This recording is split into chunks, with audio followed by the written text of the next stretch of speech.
I rank where the view is nothing less than phenomenal. For how I express and project from my abdominal. The only view better, both my daddy and my mama know.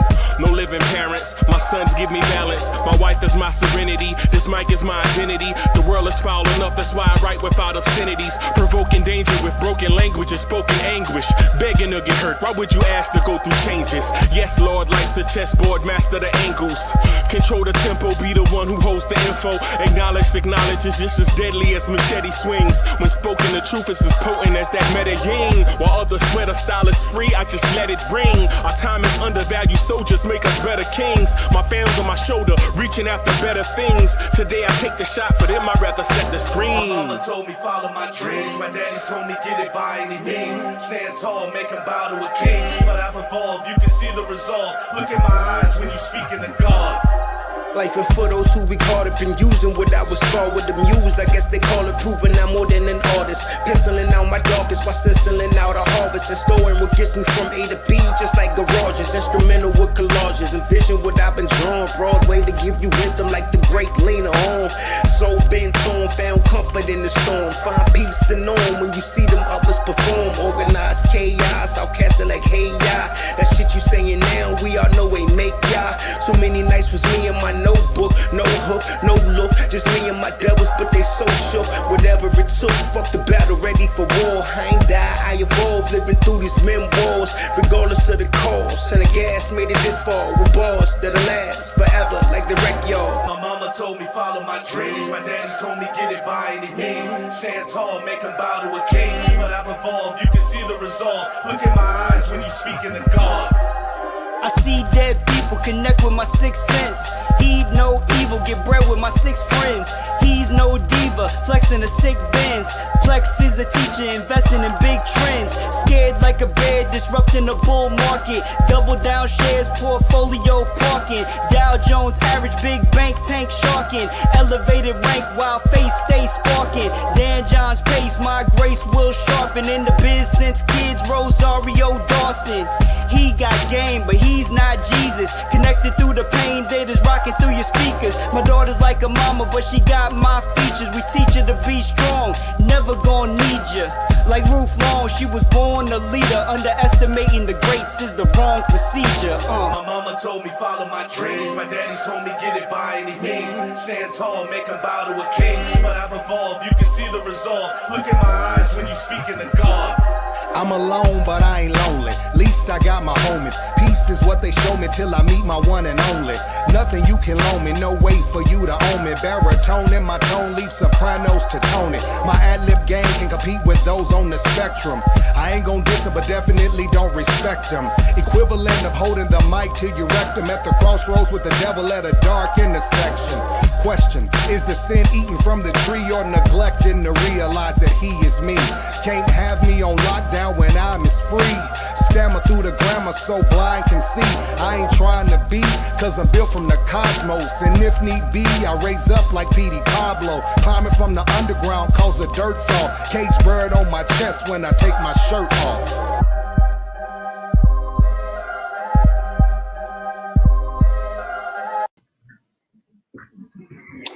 Yo, what's good? What's good, everybody? What's good, party people? Good morning, good morning, good morning, good morning, good morning, good morning. What's good? Welcome to the Knicks Morning Drive. I'm your host, your man's Uncle Freezy. What's good? I see y'all out there up and at 'em early this morning. Sorry for being late. Had a little technical difficulties. Ghost in the machine. Monitor just wanted to shut off by itself. You know how I go. Monitor just wanted to shut off by itself. It's the monitor beat. The monitor cutting up this morning was really good. Was really good when your monitor is acting up. What's good? What's good?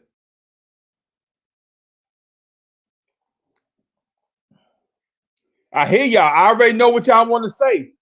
Great win, Uncle Freezy. Yeah, I know. I know. I'm feeling it. I'm feeling it.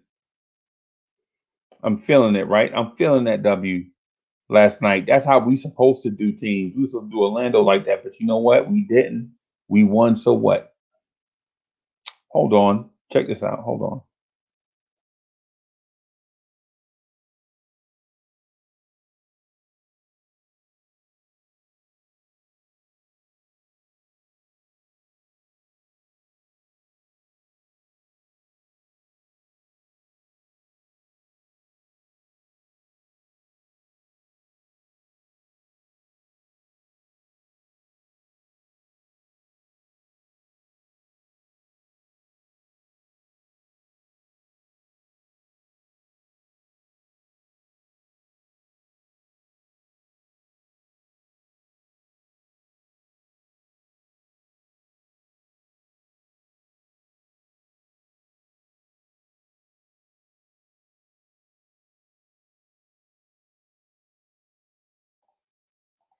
Andy's back.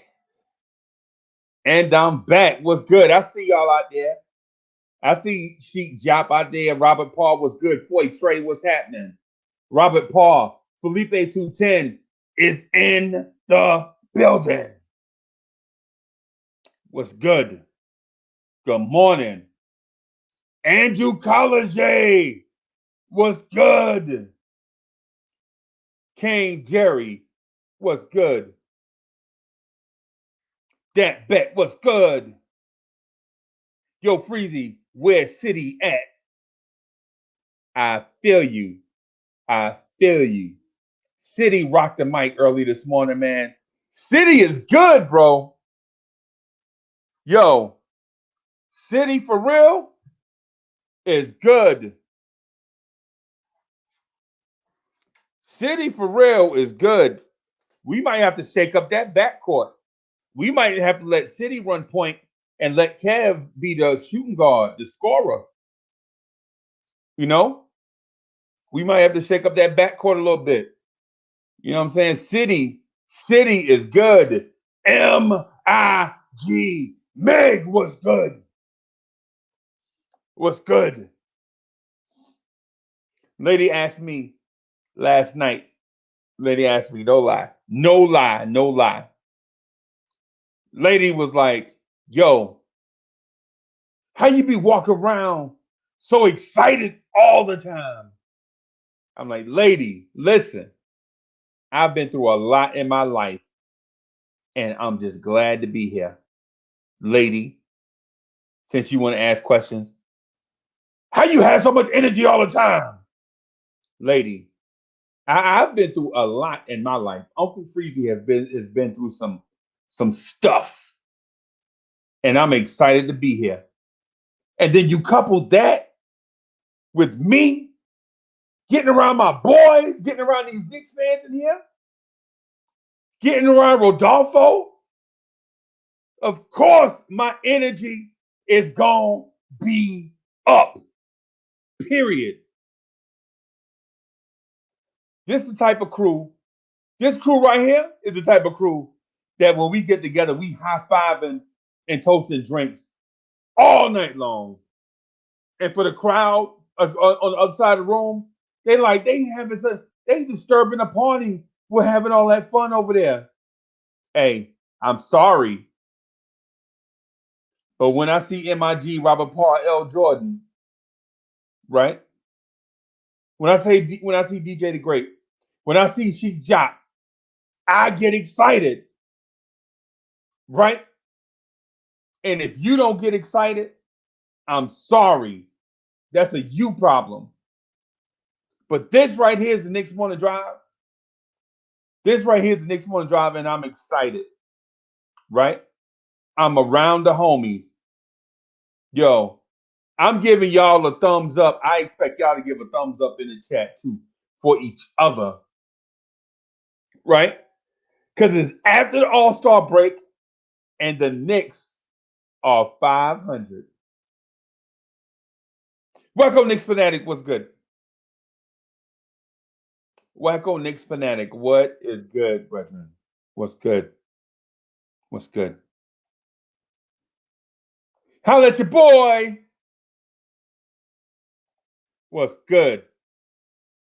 We need to get this energy up and keep this energy up, right?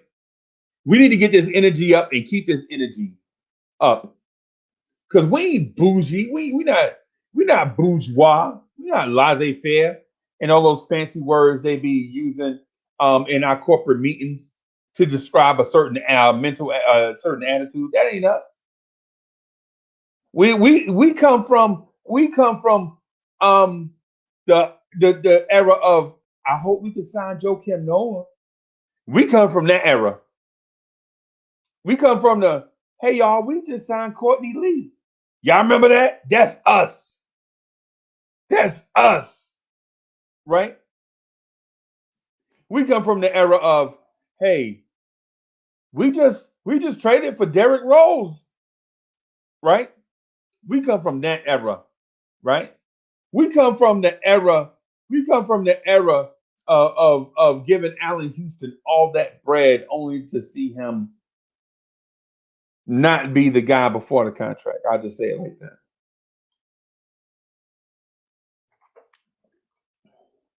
We come from the era of Anthony Mason, Charles Oakley, John Starks. Holla's your man if you're excited to be a Knicks fan this morning. Hey, you know what? I can't hear you. I can't hear you. I can't see nothing in the chat. And listen, I'm almost feeling like I jumped on the wrong live stream this morning. I need to see some proud Knicks fans in the chat this morning. I need to see somebody. I need some company. If you're a fired up Knicks fan this morning, yo, holla at your boy, right? Thumbs up in the chat if you're an excited Knicks fan like I am this morning, right? It ain't because we beat the Washington Wizards. Nah. It ain't because we beat the Washington Wizards. I ain't coming in here. I ain't coming in, you know what I'm saying, flying high off a win over the Washington Wizards. I'm coming in here flying high because the game before this, the few games before this, the referees was taking games out of our hands. And what we decided to do was take it to the streets. L. Jordan, am I lying, L. Jordan? Am I lying? We need to get this energy up because for the past few games, referees were putting games and taking the games out of our hands. So we decided to take it to the streets per se. That's French, We were like, the next team we face is going to get it. And it could have been, it didn't matter if it was the Washington Generals, the Washington Nationals, or the Washington Wizards. It ain't matter. Because whoever else was on deck after the way we had been getting games taken from us was gon' get it. Let's go. If you loud and proud this morning, like I'm loud and proud today, yo, put a thumbs up in the chat.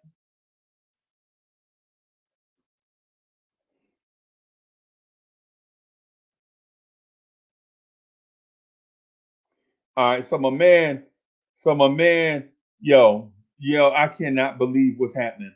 Not only am I excited about us putting a stomp to an NBA team to prove who we are, my homeboy is here. My homeboy is here. Yo, my homeboy is in the building. I can't even believe this. I had a special announcement, something separate, but I can't believe what I'm seeing right now. Yo, I'm still mad excited. Simma Singh is in the building. And sing means lion, Sing means lion. Get that energy up.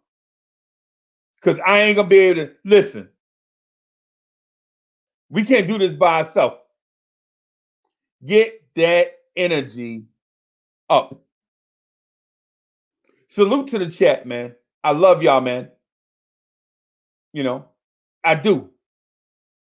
Because it takes a certain type of energy in order to do this every day. I'm telling you, it takes a certain type of energy. And y'all know what the energy is because y'all show up every day. Y'all know what that energy is. Kaiser Sauce was good. Kaiser Sauce is the usual suspect.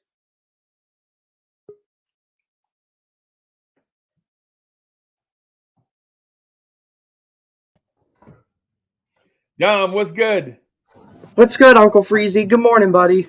Hey, man, good to see you this morning, man. How you doing? Not too bad. How about you? Bro, my energy is up. Hey, I just wanted to just say congrats on your team winning that game. Good game, buddy. Which one? The Mets and Nats or the Knicks? The Knicks. Okay, all right. Yeah, man. I feel good. I feel good for your team winning that game. What was the final score? A lot to a little bit, but it's not important. Can I go and check? Can I check the score?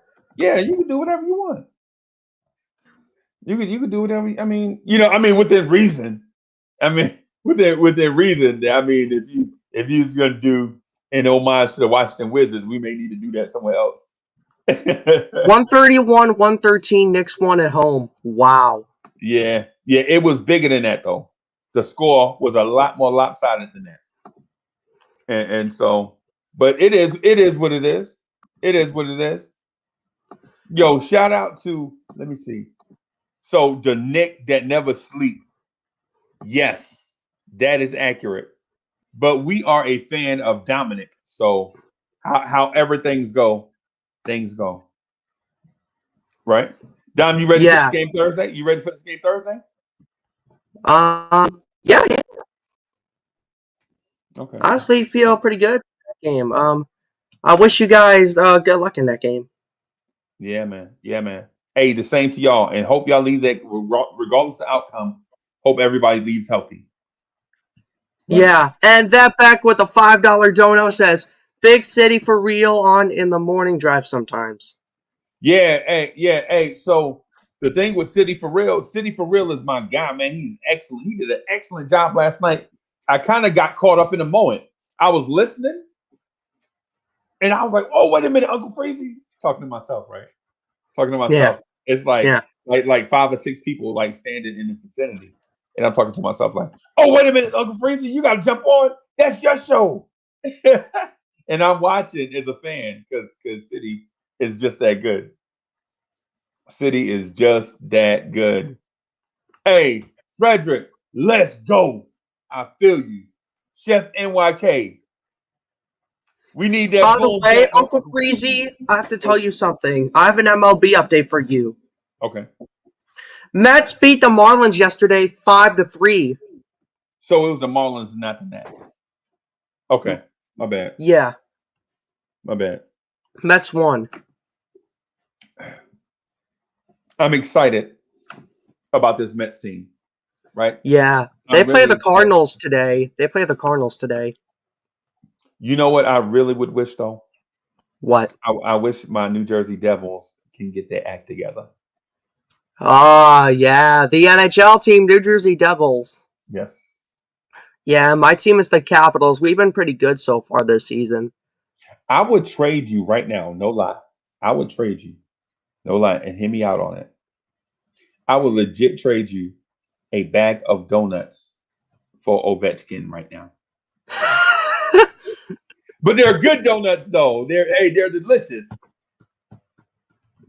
And I've got my Nationals shirt on. We play the Astros today at 6:05 p.m. Right. Yeah. You guys sound Schwarber.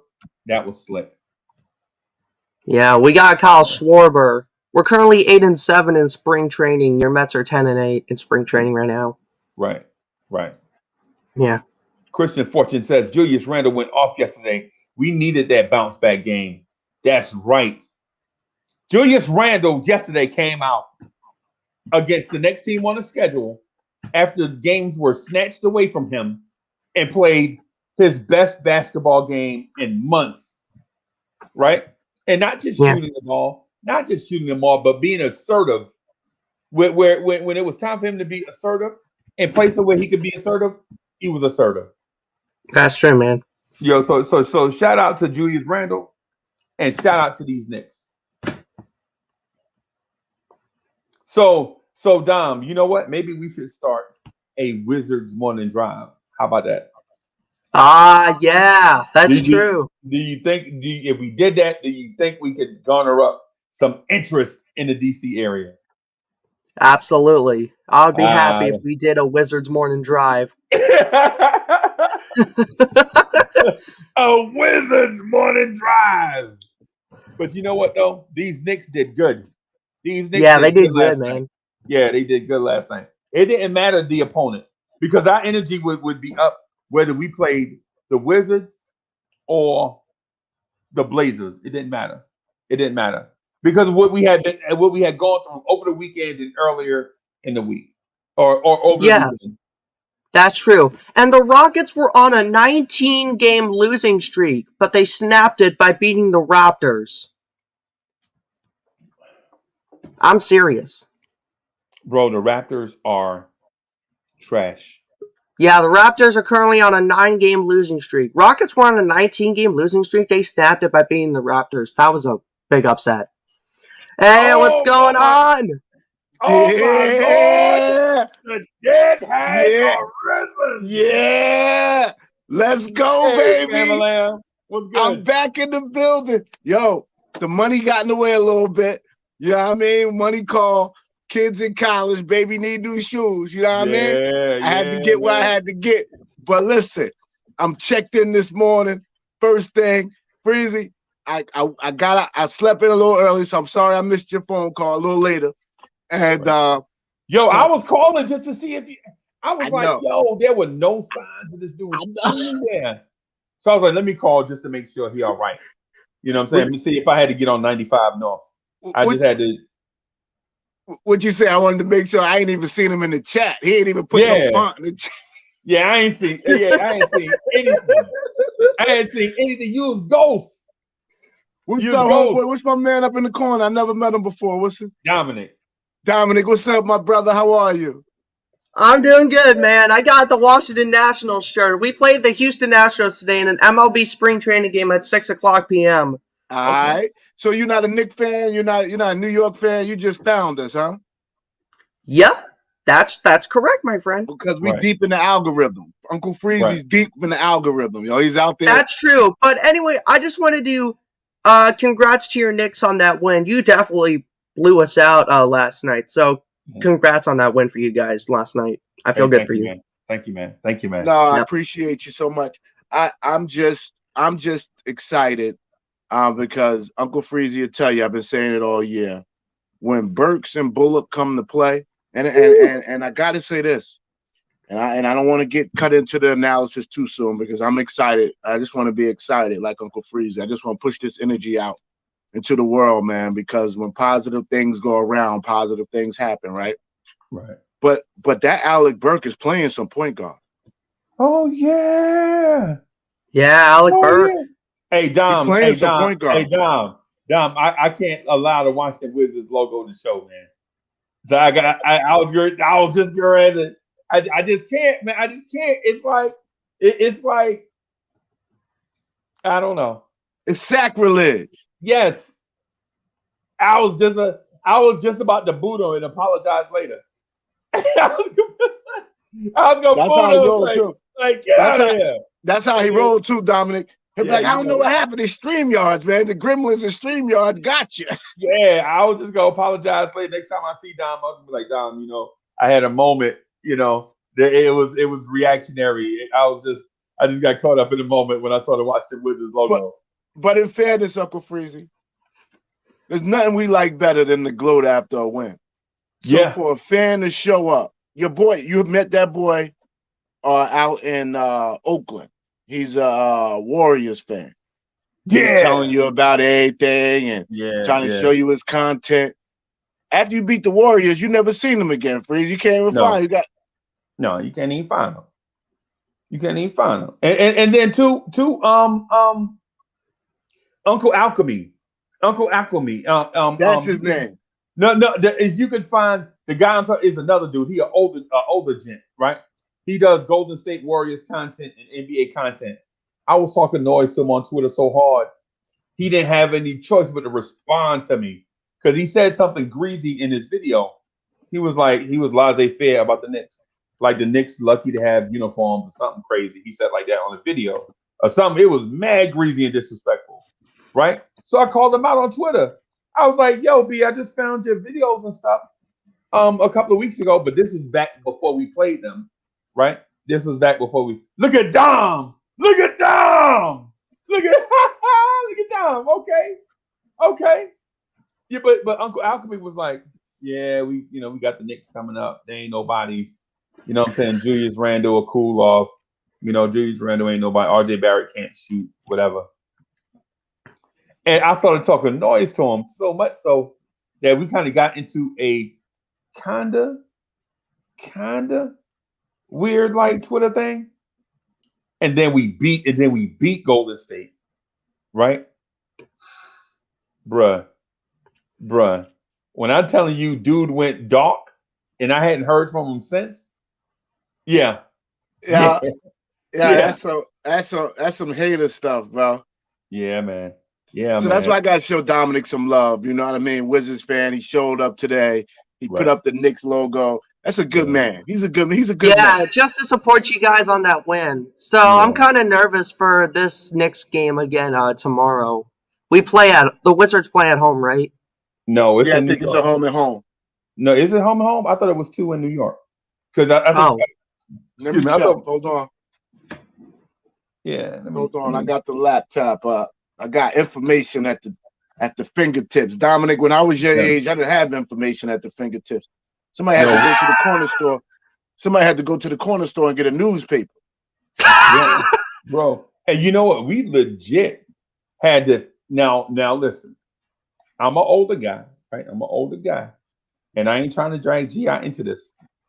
But I had to go to the library and use what's called the Dewey Decimal System. I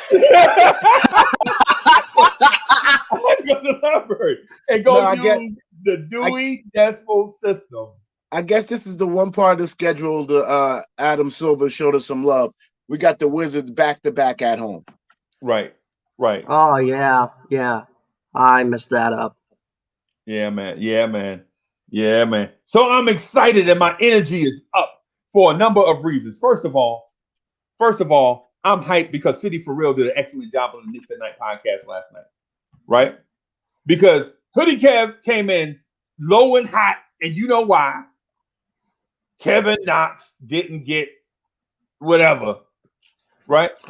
But City for Real took over the point guard spot and got us into some offense, and the show ran beautifully, right? I was like, look at City. Where's this come from? Right?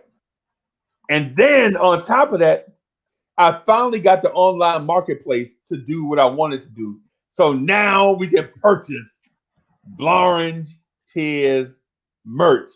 Yeah, so that's fire. Wait, you finally got some merch? Finally. He got his logo. Yeah, so I got the logo, Dom. I was telling everybody, listen, I didn't want to do anything slack, man. I want to make sure that the stuff that we did, man, represents the Blorange Tears family, right? I wanted to do some, so I got a professional. I got CP the artist to draw us up a few logos or whatever. And CP the artist is arrogant. Dealing with him is like dealing with an artist, I guess. And no matter what you say to him, he's always right. You know what I'm saying? So whatever you say to him, you're a peon. And what I mean is P-E-O-N, peon, meaning lesser than somebody else. You know what I'm saying? So I'm like, yo, this is not how you treat your customers. And CP is like, but I'm an artist. and I'm tall and good looking, and I'm rich. And what? Just okay, CP. I feel you. I feel you. So finally, we have some merch. So if you go to the, where is it? Let me find it. I'm trying to do a better. I'm trying to do a better job. Yeah, you're supposed to be ready with that today, man. That was supposed to be the launch. Yeah. So if you go to the About tab, if you go to the About tab on the Blorange CS page, homepage, and click on where you see no swag left behind. Click on no swag left behind. It'll take you to our page, and in the upper right hand corner, you click on the thing, take you to catalog, and you can go ahead and purchase your merch. Right? I want to put that in a different place, have it be more accessible, but y'all bear with me. I want to see everybody in some type of swag. I'm gonna give some away, but you know what? You can purchase whatever you like, but I'm gonna give some of it away. You know me, right? I like to share. Absolutely. I ain't doing no contest. I ain't doing no trivia question. I'm gonna just flat out grab some stuff and just start clicking on names and giving it away and sending it to people. Right? You get a shirt. You get a shirt. Bam, also, someone said in the live stream chat, you get some socks. This is your captain speaking. So yeah, so we got a lot of stuff going on, man. The Knicks stomped the yard, and so for some of y'all, y'all may not know what stomping the yard is. I ain't gonna get into all of that stuff. I'm gonna just say it's legacy and it's fun. Look at my man.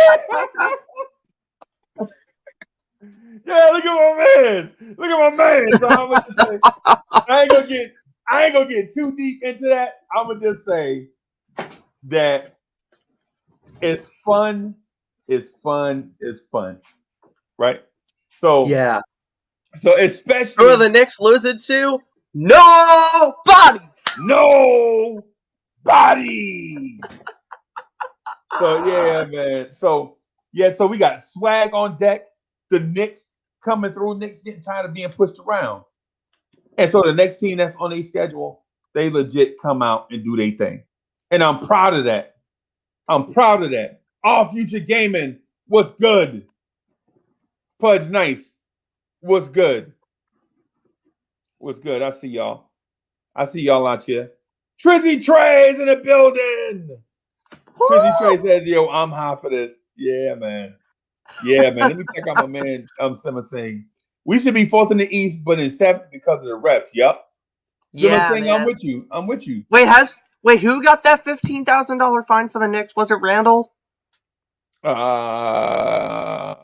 have been. Is it $15,000?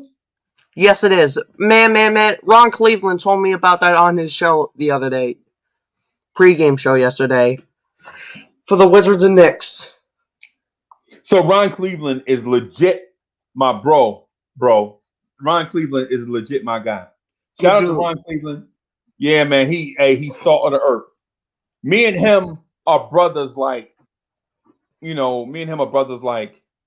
one brother would go to church and be in church all day, and the other brother would cut the corner and go hang out with them dudes down by the liquor store with his church clothes on. Yeah, and then Ron's singing in church and you running out. Yeah. And then both of them show back at the house at the same time, and you think both of them was in church.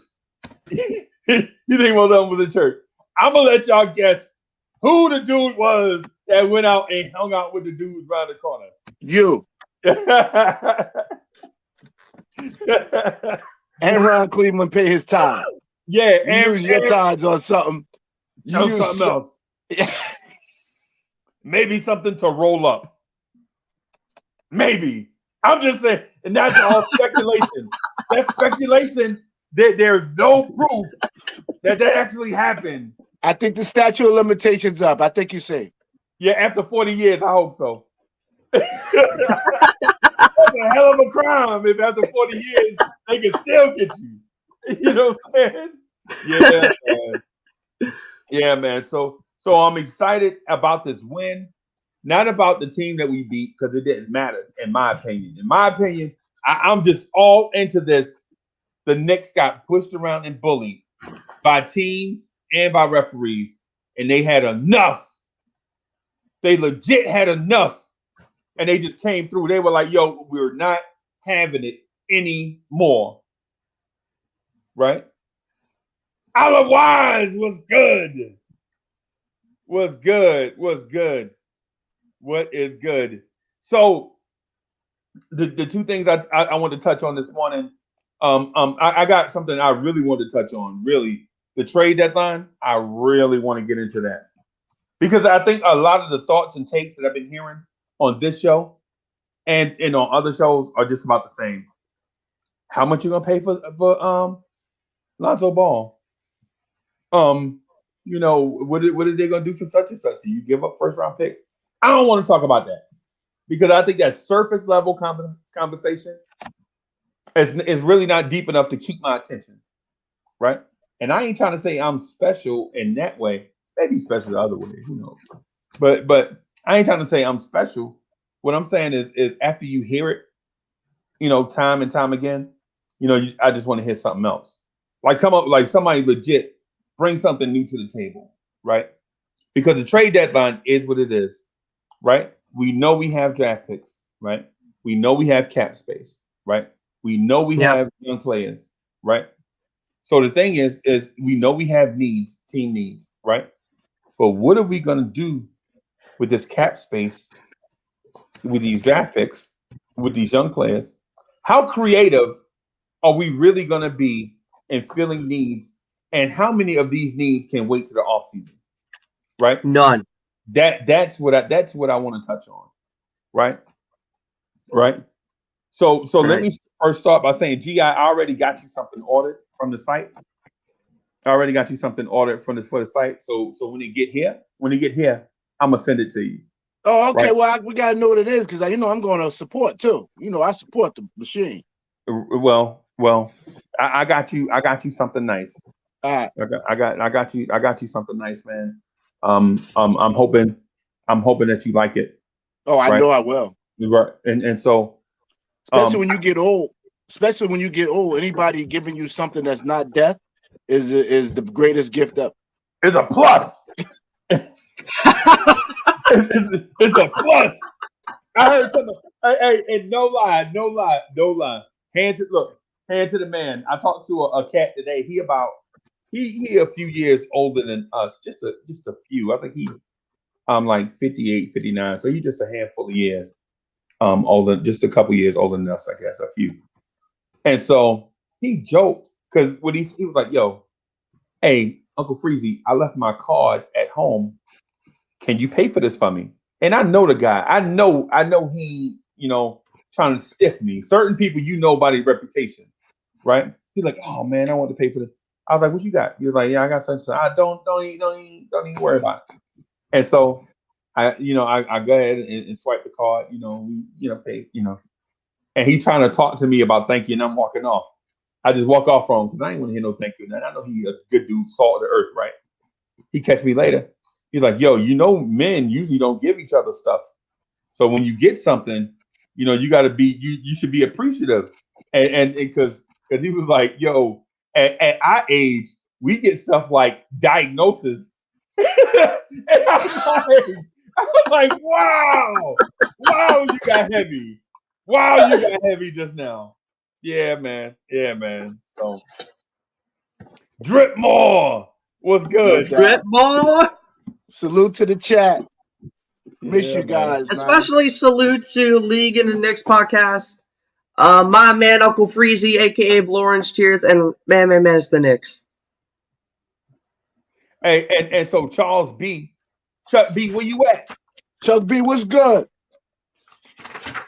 So Chuck B is in the chat all saucy, like dudes argue me to death about quickly being a PG, jump me, call me names. Now they say every day quickly not a PG. I was right all along, but the beef is on 100. Hey man, what are you talking about, Chuck B? What are you talking about, Chuck B? I can't wait to you have never seen comedy until you seen me and a dude like Chuck B together in real life. You know what I'm saying? You ain't never seen comedy until you seen that. So Chuck B, whenever this pandemic is over, bro, we got to link up. I can't wait. Yeah, I we ain't got going to to link no up. casinos though. Nah, man. No, man. It's just something about me and money that I like having it. I don't like giving it away. So not in that sense. Right. So my trade deadline thing, I was asking people to be creative, right? Asking people to be creative with what they think about the trade deadline and what we're looking to do, right? I'm gonna just say this, man. I'm gonna say this. I don't think the Knicks are gonna do a major move. And honestly, at this stage in our development and rebuild, I don't think we need to do a major move, right? But we do have depreciating assets though, right? So we do have the yes. Go ahead, Yes. talk to me about those. So Obi Toppin right now is a depreciating asset, right? Kevin Knox is a depreciating asset, right? Hey, the Dallas first round pick this year is a depreciating asset. They are. You like, no, I'm with you. So this was my fear 3 months ago. But what I told you is this: when I said to you guys, and I know we were winning games, we were staying the course, but Uncle Freezy, you see how confidently you just talked about those depreciating assets, excuse me. Right. And there's no question in your mind. I couldn't even if I had something fancy to say, I couldn't even convince you right now those are not depreciating. Here is the problem though, Uncle Freezy. If you know they're depreciating, I know they're depreciating. Stevie Wonder knows they're depreciating. He ain't even seen it again. Right. He'll tell me first. Uncle Freezy, you know they depreciating. How you gonna move these off to another team? Right. I know. That's our dilemma. So therein lies the dilemma. Yo, and I meant to say this too. Hey, so if you haven't already, checked out Nick's freestyle. Yo, with Free Keith and the Ghetto Intellect. Make sure y'all check that out.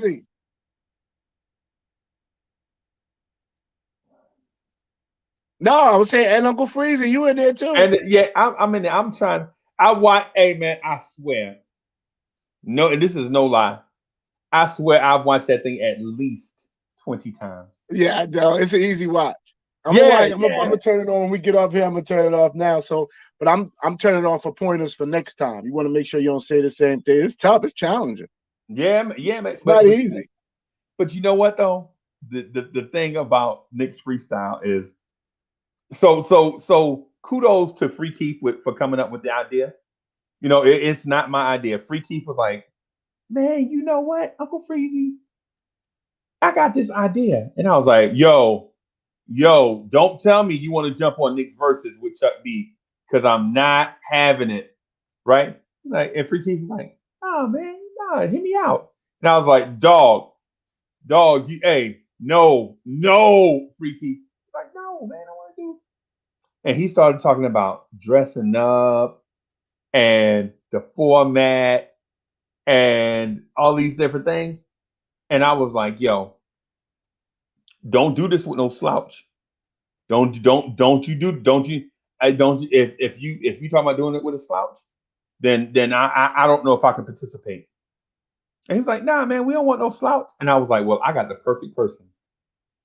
And then I hollered at my man. I was like, yo, G.I., so we got this idea, right? You know, blah, blah, blah, blah, blah. G.I. was like, hey, let's give it a shot.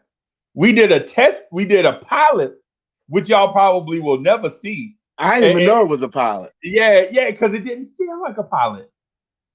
You know what I'm saying? It didn't feel, so we did a pilot, which was dope. And I'm sorry for saying that y'all will never see it. I don't mean it in a way that's derogatory to the pilot or to the fact that it's not good enough for y'all. What I'm saying is, you know, it was just like a practice run, right? And, you know, we were trying to iron out the kinks and some stuff or whatever, you know. And I was like, yo, this is fire. I should just go ahead and put this out there. And I was listening to Nick G. Nick G was like, "Yeah, man, this thing is good." Shout out to Nick G, by the way. So Nick G was like, "Yo, this thing is fire, Uncle Freezy." And I was like, "Fire?" And I went back and watched it. I was like, "Yo, it was good." But every time you watch it, it get better. And so I kept watching the pilot, kept watching the pilot. I was like, "Yo, this thing is fire."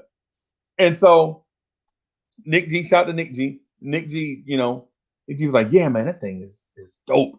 Yeah, And shout so out to Nick. So we did the second one, which is actually the first.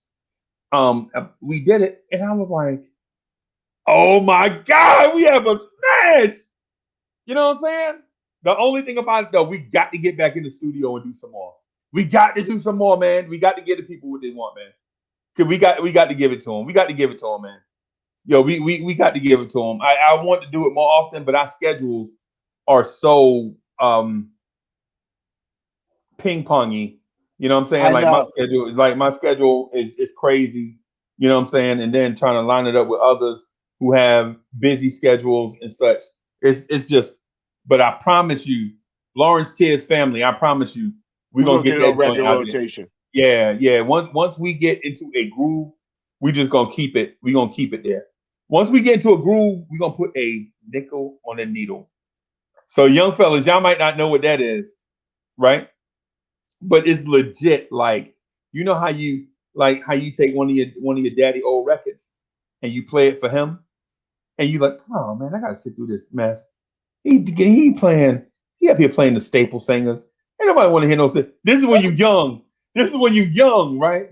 This is when I ain't want to hear no staple singers, man. That's his joint. This ain't for me. And then you hear one of their joints that you actually like, and you look at your pops, and your pops take a nickel out of his pants pocket. You got Jang-a-Lang first. Let me see if I got a nickel in here. Let me see if I got a. And you're gonna get lucky because you hear all that money in there. Yeah. And so he pulling out. My pops had big hands, right? His hands legit look like the branches on an oak tree, right? Like he have his hand. I'm like, Jesus Christ, good Lord. You know what I'm saying? So he moving quarters and dimes around, and he find a nickel and give me the nickel, right? And I take the nickel and put it on the needle. And so what the needle is the arm that go over the record with the needle in it, and you put the nickel on there. You got to be real careful how you put it on there, because if you don't, the record will skip.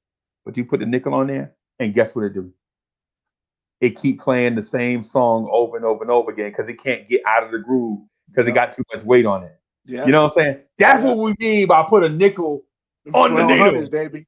Yeah, man. So once we find out, once we get into that groove, we're gonna put a nickel on the needle. You know what I'm saying? Because Nick's freestyle is dope. Nick's freestyle is dope. And if you hadn't watched it, make sure you watch it and share it on social medias and smash that like button for it and comment on it, right? Because these guys need your feedback, right? Because I think it's dope. I think it's fire. You know what I'm saying? I think it's fire, right? And it's just natural. It's just natural banter, right? It's not some drummed up stuff. Like, we don't all just get together in a room and be like, hey, you disagree on this one, and then I'll disagree on it. It ain't none of that ESPN stuff. It ain't none of that phony baloney stuff. You know what I'm saying? It's legit, smart minds getting together and talking about topics, right? But from Nick's freestyle, right? What I want to talk about is what we're going to do at the trade deadline. Leon Rose, you sitting up in the ivory tower. I heard you putting pressure on him the other day. You on Leon's neck. Pause. Right. Yeah. Leon Rose. I'm telling you, smoke soon come, Leon Rose. Smoke soon come. Right? Because all you've done so far this year is brought back the usual suspects. Cutting Amari Spellman and signing Taj Gibson is not a smart front office move. Any front office could have did that. That didn't take ingenuity. That didn't take forward thinking.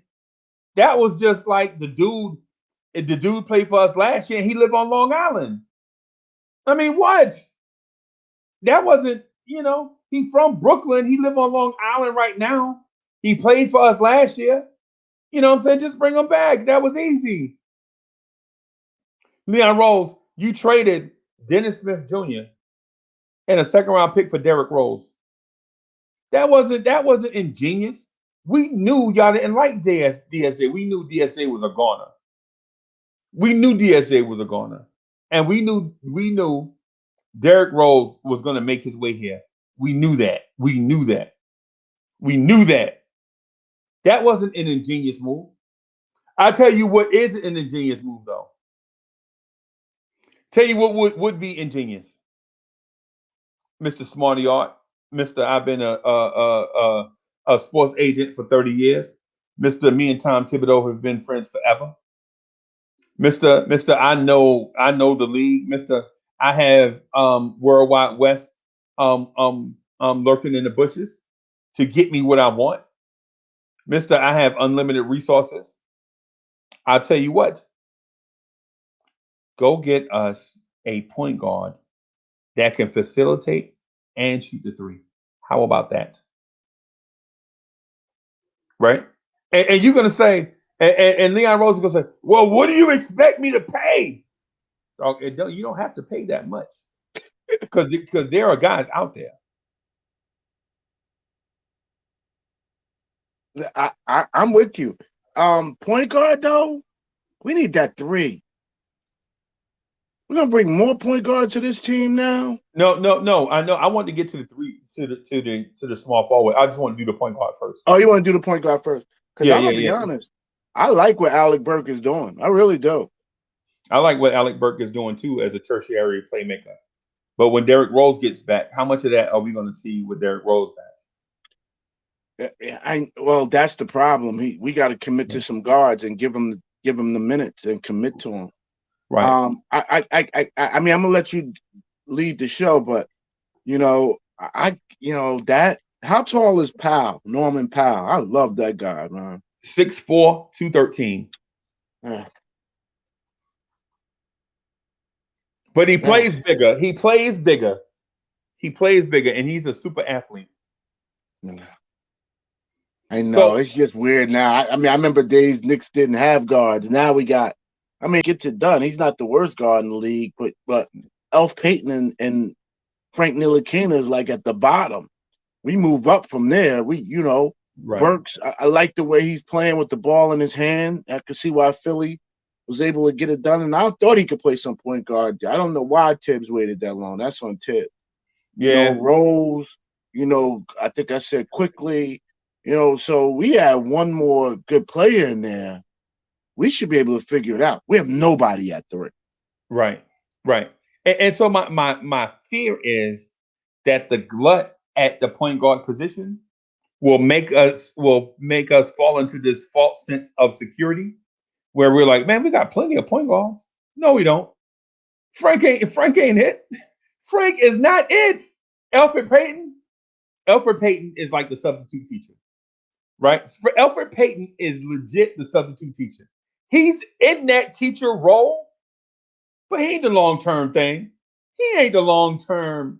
I'm not putting my kids, I'm basing my kids' college career on a substitute teacher. I'm sorry. And that substitute teacher might be well qualified. I know. I was once a substitute teacher. I was. I used to do it. I was working 3 jobs at once. Right? I was selling insurance. For for myself. I was driving. I was working for the county jail, driving prisoners on the weekend, and then substitute teaching during the week. So I was doing 3 jobs at once, and was mad that I couldn't find a 4th job. Right? Because I was broke, man. I had mouths to feed. Them kids. I had kids at home. Every time you turn around, they was eating. I was like, dog. So I looked at my son. My son was about a year and a half. Right? He was about a year and a half old. He was a smart kid. He wound up going to Clemson, by the way. So I'm not really talking trash about him, but he's about 18 months. I was like, big dog, all you do is eat and mess up pull-ups. And he was like, pull-ups?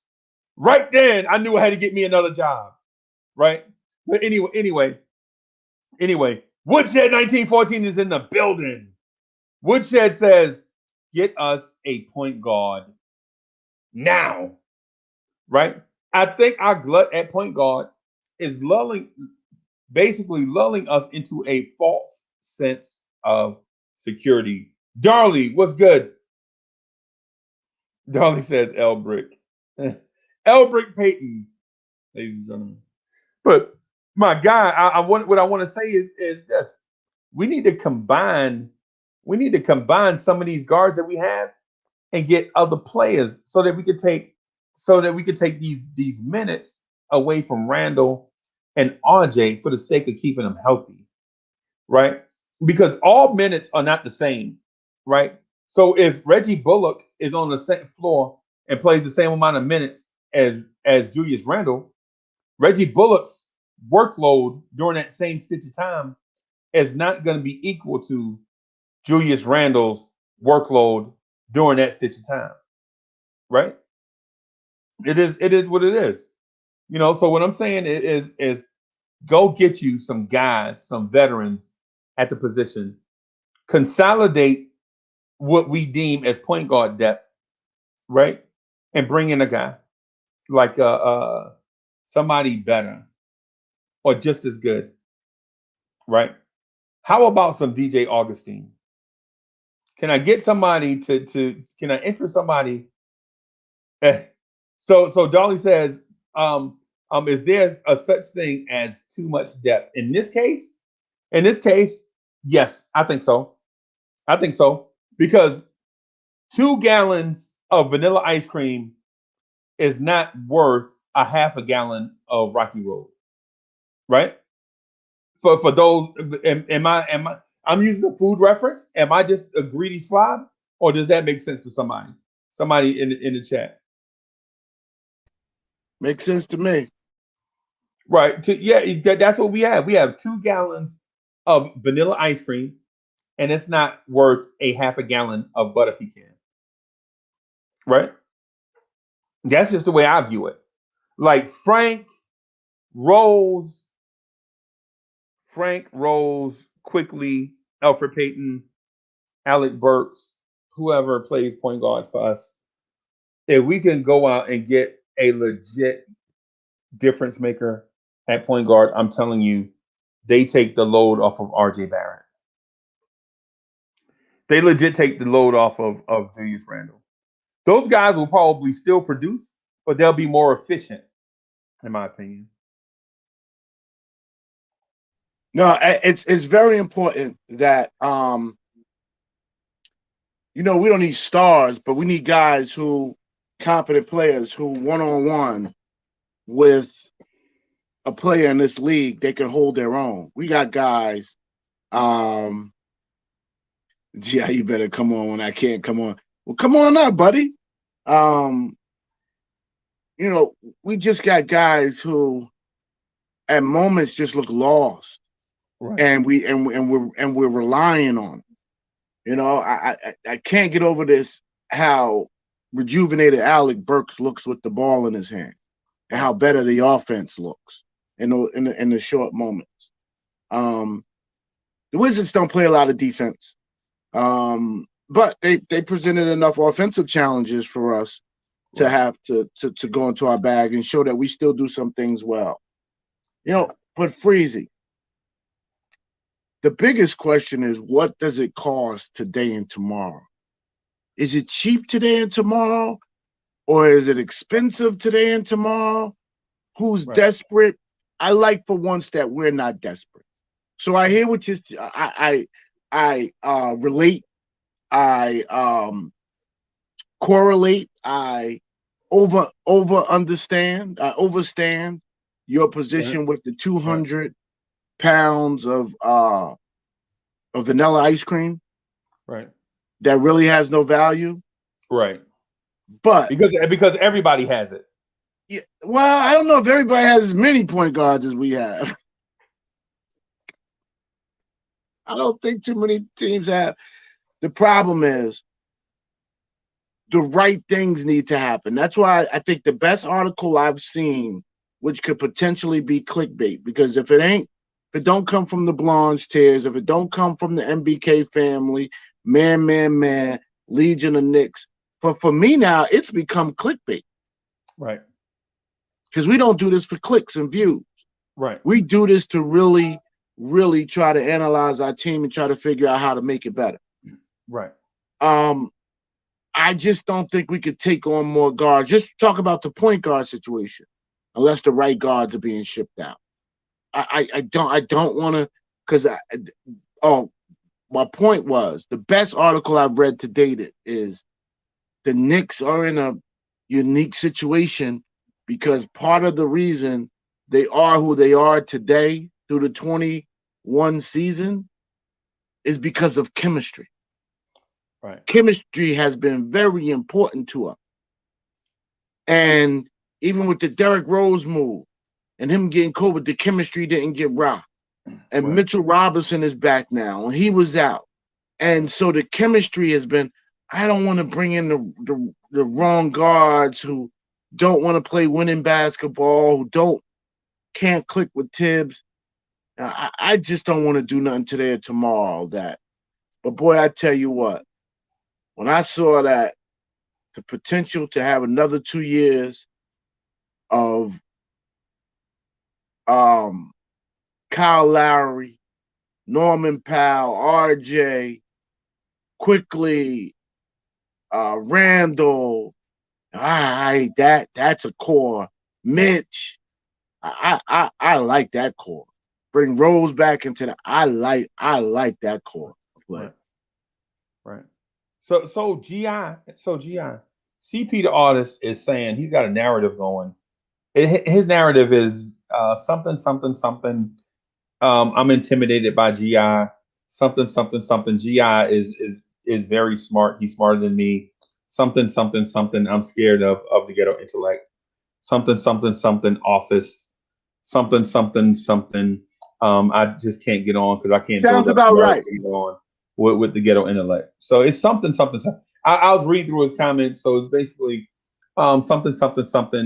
The ghetto intellect intimidates me on an intellectual level. Is basically what I get from all the stuff that I've been saying from CP artists. From an emotional level too, because he loses his cool very quickly. Yeah. I called him. I called him. He was bragging. So Chuck called him a simp one time, and so he was bragging about how he dated like all the girls in the Miss Universe contest was lining up to date him, and I called him Marcus. I was like, Marcus. And now every time I call him, I just can't help but saying that. And he like, man, cut it out. Stop it, man. I ain't that good with the ladies. And you know, whatever. Well, he better be. He said he was dating supermodels. Nobody said that. He said that on his own. He offered up that information. Yeah. He said so. See, so he's got some narrative going like, yeah, ghetto intellect, something is smarter than me, something. I'm in the office. I can't talk right now, something. I'm intimidated by y'all's takes. Hey, CP the artist, man, I ain't got nothing to do with that, man. I'm just talking about these Knicks, man. CP, I'm just talking about these Knicks, bro. So let me check out what Isla Wise was saying. Okay, wait. I saw something. I can't see them paying Lonzo, Randall, and Mitch though. Hey, DJ the Great, guess what? They can pay them. All of them. Not only can they pay all of them, they can go out and get somebody else. The cap right now is like $115 million, right? And just by, hear me out on this, just by letting Elf, Bullock, Burks, and Joakim Noah's dead money come off the book, that's $23 million. That's $23 million, right? Just by letting them come off the books. You know what I'm saying? Now trade away Austin Rivers, and that's another $3 million. That's $27 million almost, right? Would you, Yes. and if I told you that you can legit trade for a super, if you could trade Burks, Bullock, take Noah's money off the books, and Austin Rivers for Bradley Beal, would you do it? So say Would it you? again. Burks, Bullock, Rivers, Elf, and Joakim Noah's money come off the books to sign or trade for Bradley Beal. Would you do it? Of course. Will Washington do it though? Of course you would. Of course you would. So what I'm saying is the money is there. The money is there. Let's not be ridiculous, y'all. Y'all counting, y'all. Hey man, I forgot the saying. Y'all are being Knicks fans are being penny wise and pound poor. That's what we're being right now. When we say, oh, such and such makes too much money, we are being penny wise and pound poor. Y'all know what that means? Y'all know what that means, right? You consider this thing in the short term, like, oh, look at his salary. But another wise man said, and this is another cliche. I feel like this is the cliche morning drive now, right? But it's not it's not about the asking price, it's about what it's worth. Right? My wife and I just had this conversation about we were looking into a new whip, right? And I got this because eventually I want to get this whip so that I can go visit GI. You know what I'm saying? We can ride comfortably up there and visit GI and his family, bring some gifts, go out to eat and have some fun. Maybe go chase this white ball around. You know what I'm saying? A little bit. You know what I'm saying? At some point, I want to do that once this situation is over, right? I don't want to fly because to me that take all the fun out of it. Like I legit like to get in the whip with Miss Mocha, and I'll be looking at them thighs, and she'd be like, "Keep your eye on the road, fool." And I'm like, "Okay." I'm like, yes, ma'am. Yes, ma'am. I like getting in the whip and like riding. Like as soon as this thing is over, the first person I'm gonna go see is Ron Cleveland, because Ron Cleveland is about 3 hours away from me, right? I live in the top of South Carolina. He live in the bottom of South Carolina. Soon as this thing is over, I'm gonna go down there and holler at Ron Cleveland, and I might keep on trucking to the A and holler at Free Keith, right? You know what I'm saying? Because you legit build this rapport, like this natural organic friendship, kinship type thing. And I just want to go. So anyway, the point that I'm making is Miss Mocha is like, fool, we ain't paying all that money for that. And I'm like, ma'am, listen, we don't want to be penny rich and pound poor, right? It's not about what you're paying, it's about what you're getting, right? Because you're not going to get something that's worth a lot for nothing. Because if you do, there's a trap in there somewhere. Like, so nobody's going to give away something of high value for low value, right? You're not going to get that nowadays. These days, you got to be careful, right? You're not going to get that. And so I said all of that to say this. This is not a deal with me looking at Miss Mocha's thighs when my eyes should be on the road. I can't help it. Whatever. It is what it is.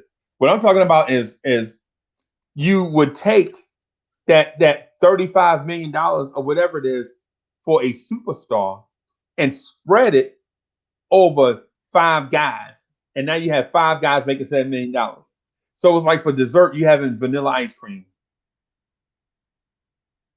instead of having an excellent dessert, right? Right? Like I legit heard somebody, Eric G said he spent $200 at dinner the other day, and people were like, "Man, $200 for dinner? Are you crazy, Eric G?" Dude, it's about what you're getting. $200 for dinner, maybe it may have been worth it, right? Like for some people, $200 is enough to pay for their groceries for a week. Especially if you got dudes that used to be at my house, my boys, $200 might last you 5 days worth of groceries. Right? So our future gamer, thank you for the super chat. Facts Freezy. You got to spend money in order to make money. aka get those stars here, right? And what I'm saying is not just any star. Now, what I'm saying is, if you got something, okay, I'll give you another example, right? So I used to play with these irons, right? They were called Atoms. They wound up getting bought out by TaylorMade, right? So I used to play with these Atoms irons. I could, man, look, man, every year new irons would come out and I go practice hitting them. You know how you tape your clubs up, tape up the demo Take clubs. the face. Yeah, and just go swing. And they would sound sweet, boy. Ooh, what? In that simulator? In the simulator, so the simulators, y'all, be closed off. You got a big wide opening where everybody walked through and they got all the demo clubs lined up. You got the projection screen in front and two big tall walls, right? And I will go hit them demo clubs, and oh my goodness, especially those Titleist irons, right? Every year Titleist just come out with some gorgeous looking, I mean, supermodel looking clubs, man. And you hit them in that demo setup, and you be like, Claude, have mercy, right? But in the simulator, I'll be hitting the ball to the left, to the right, never straight down the middle. You know what I'm saying? And the salesman will be like, hey, man, you just got to get them outside, man. Once you buy them and get about 50 rounds on them, you know what I'm saying? Those things you'll have those things moving down the middle of the green. And I'm like, 50 rounds? This is me now. This is because I play golf on the weekends, bro. Right? I play golf on the weekends. So 50 rounds of golf for me is a year. Okay? 50 rounds of golf for me is a year. Right? And by the time that year is up, Titleist will have some gorgeous looking new irons out. It'll be like supermodel, boy, and you be back in that simulator doing the same thing, right? But them atoms that I have, the best golf purchase I ever made in my life. I bought these atoms. The dude was, yeah, man. The dude was like, hey, Uncle Freezy, you struggling hitting this ball left or right? What you want to do is get this club balanced and fitted for you, right? Get it fitted for you, right? And get all the specs. You're a tall guy, right? You're a tall guy. You know what I'm saying? You have a high center of gravity. So it's a bunch of stuff. You want to just, man, I could take them clubs and just hit the ball wherever I want, right?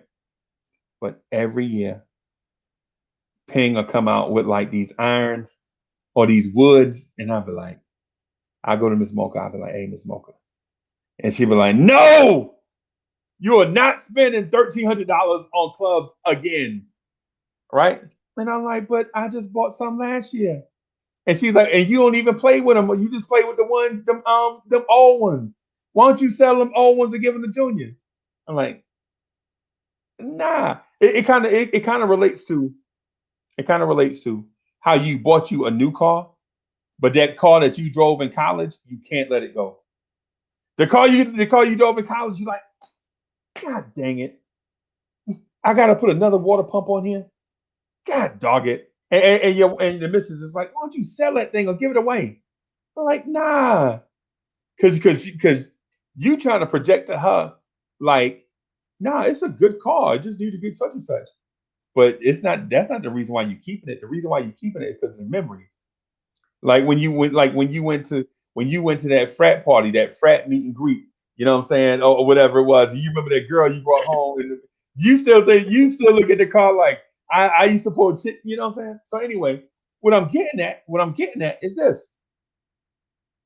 Just because we have a guy, man, we can't really be attached to him, man. We gotta be able to get in a situation where those guys, those players that you know what I'm saying, that we fell in love with, that had moments with us, we gotta be able to say, man, Kevin Knox, man, it's been real. We loved you, bro. But it's time to move on, man. It's time to, you know what I'm saying? Here's the problem. It's another mistake made by Rose. Wouldn't Knox have more value as a expiring contract than somebody that you're on the hook to pay $7 million to next year. Yeah. So why did they re-up his contract? Why did they accept his team option? Pick up his team option?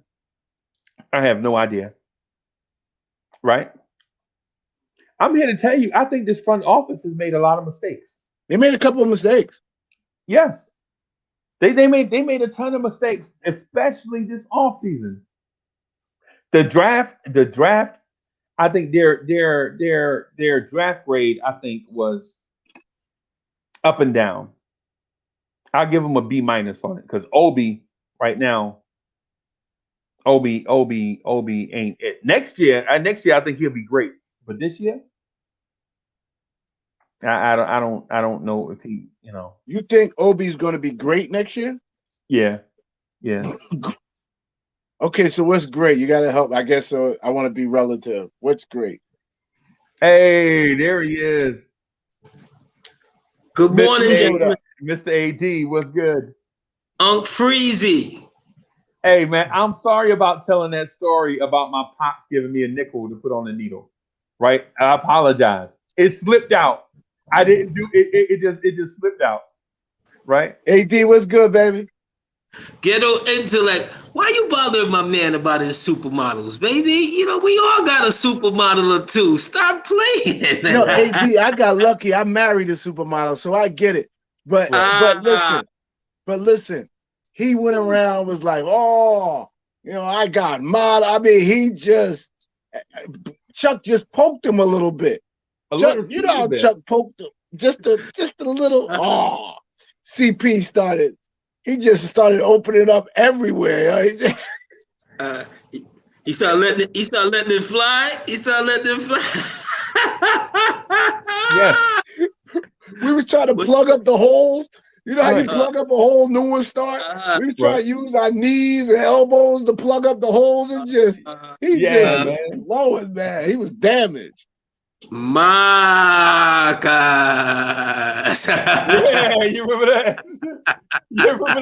I was like, and I was trying to give CP the hint, like, hey, dog, don't your girl be in this chat? And he like, yeah, but you know what I'm saying? She need to know. Dog, she need to know. She ain't the first supermodel I dated. I could replace her with another supermodel. Right? Yeah, like, dog. Oh, he dropped it like that. Yes. CP. Salute, my guy. Yeah. That was hardcore. And then I talked to him. What's today? Today Wednesday. So I talked to him. May have been Monday. I talked to him one day this week, right? One day this week, and he was like, "Yeah, we kind of beefing a little bit, about that." And I was like, "My God, what'd you expect?" You know what I'm saying? What'd you expect? So anyway, I ain't put my man business out there. I love CP. Excuse me, I love CP artists. Absolutely, CP salute. You already know what it is. I see we're hot and heavy on the trade deadline here now. Yeah. And we're making. I see Chuck B with his nonsense. All right, Chuck. We're not even gonna follow up with that. Yeah, Chuck B wilding out. But it's like we've been talking about. If the move makes sense, let's make a move. Because we're right there in the middle of the pack. This team is not going anywhere. This team, is only getting stronger. We can make a move or maybe two to really put us in a place that we can contend for something, can be a strong out in the playoffs. So let's see. Leon, you're on the clock. The only thing you've done so far is to make us respectable again. Right. That's it. I want more than respectability. Right. Yeah, right. That's it. So don't rest on your laurels. Right. I'm telling Leon Rose to get out of the ivory tower, right? Get out of the ivory tower and come down here, get down here with the people, right? Because you can't rule or be in leadership if you don't understand what's going on the ground floor. That's why leaders surround themselves with people that are in the know. You don't have to accept all the information, but you at least need to collect it. Right? That's why you're the leader. You know what I'm saying? You have people around you that collect data, and it's up to leadership to discern what is in that data in order to drive us forward and be successful. Right? So Leon Rose, get out of the ivory tower, right? And get on the ground floor with us and see what it is. Julius Randle playing 40-something minutes a night is not a good thing. And it's not because Julius Randle is not a great player. He is, right? But it's like driving your car at full speed everywhere you go. Eventually, something bad is going to happen.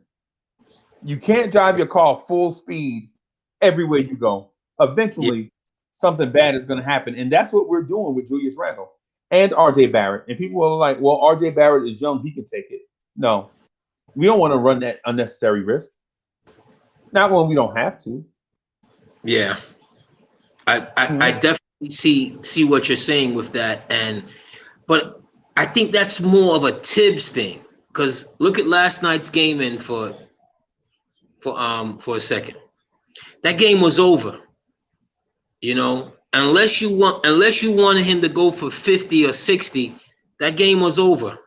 He could have came out of that game from the 6-minute mark, the 7-minute mark, and just because we're playing them again on Thursday.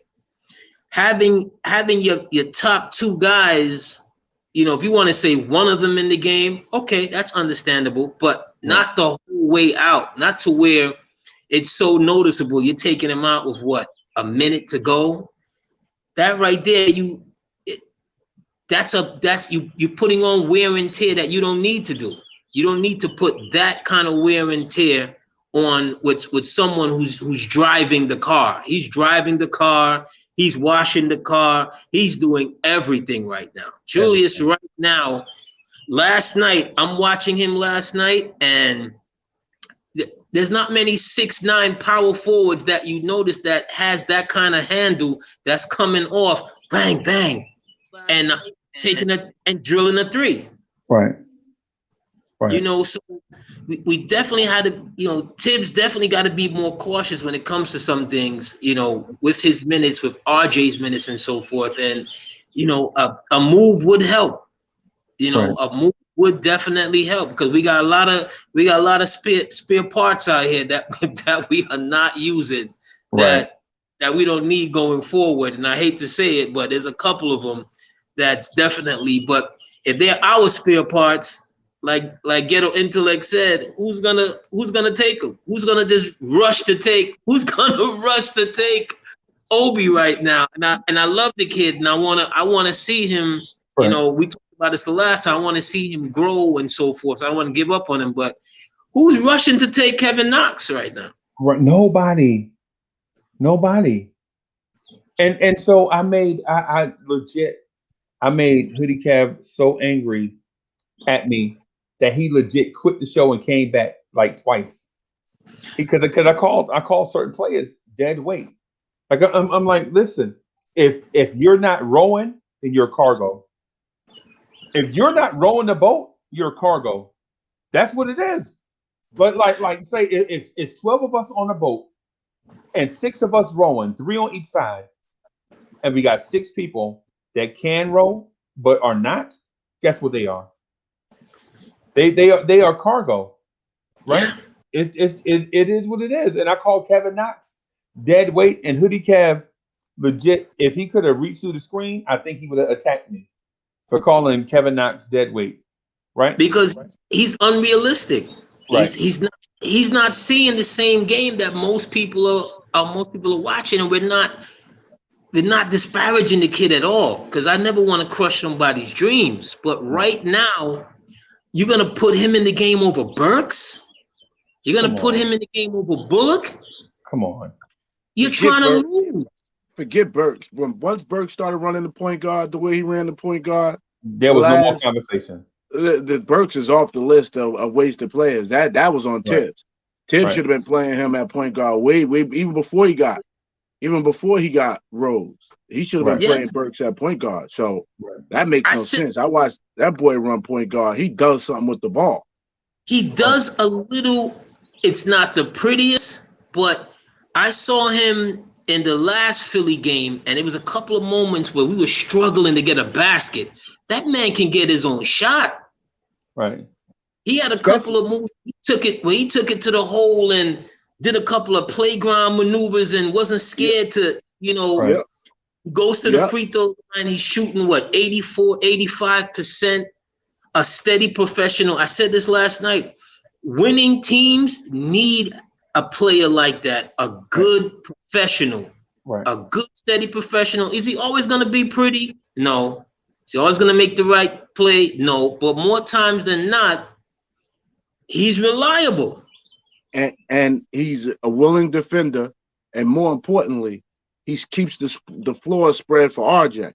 There's one time he ran that little RJ rub play. He gave RJ the ball, and he immediately moved further away from RJ, creating more space. So RJ was able to kick it all the way out to him, and Burks nailed that 3-point. I said, "Oh my goodness!" And he's playing point guard right now, giving us that.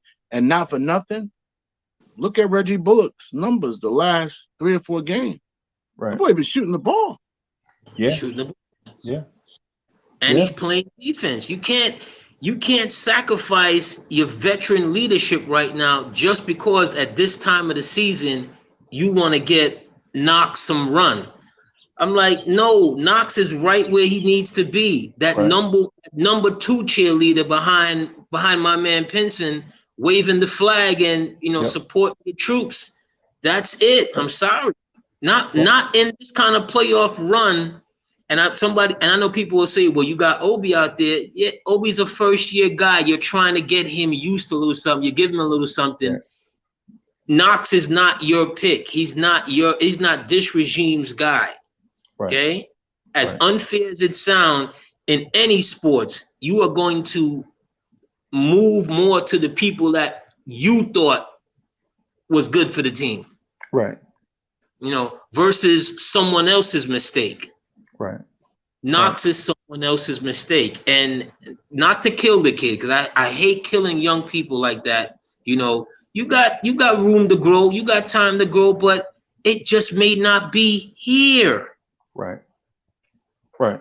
And I'm not sacrificing those professional players who out here who are giving it all, who I don't have to yell and scream. Sometimes I hear Tibbs on the sideline, how hard he's yelling, and the camera and the field microphones is picking him up. I'm like, this dude's gonna lose his voice. Yeah, or his mind.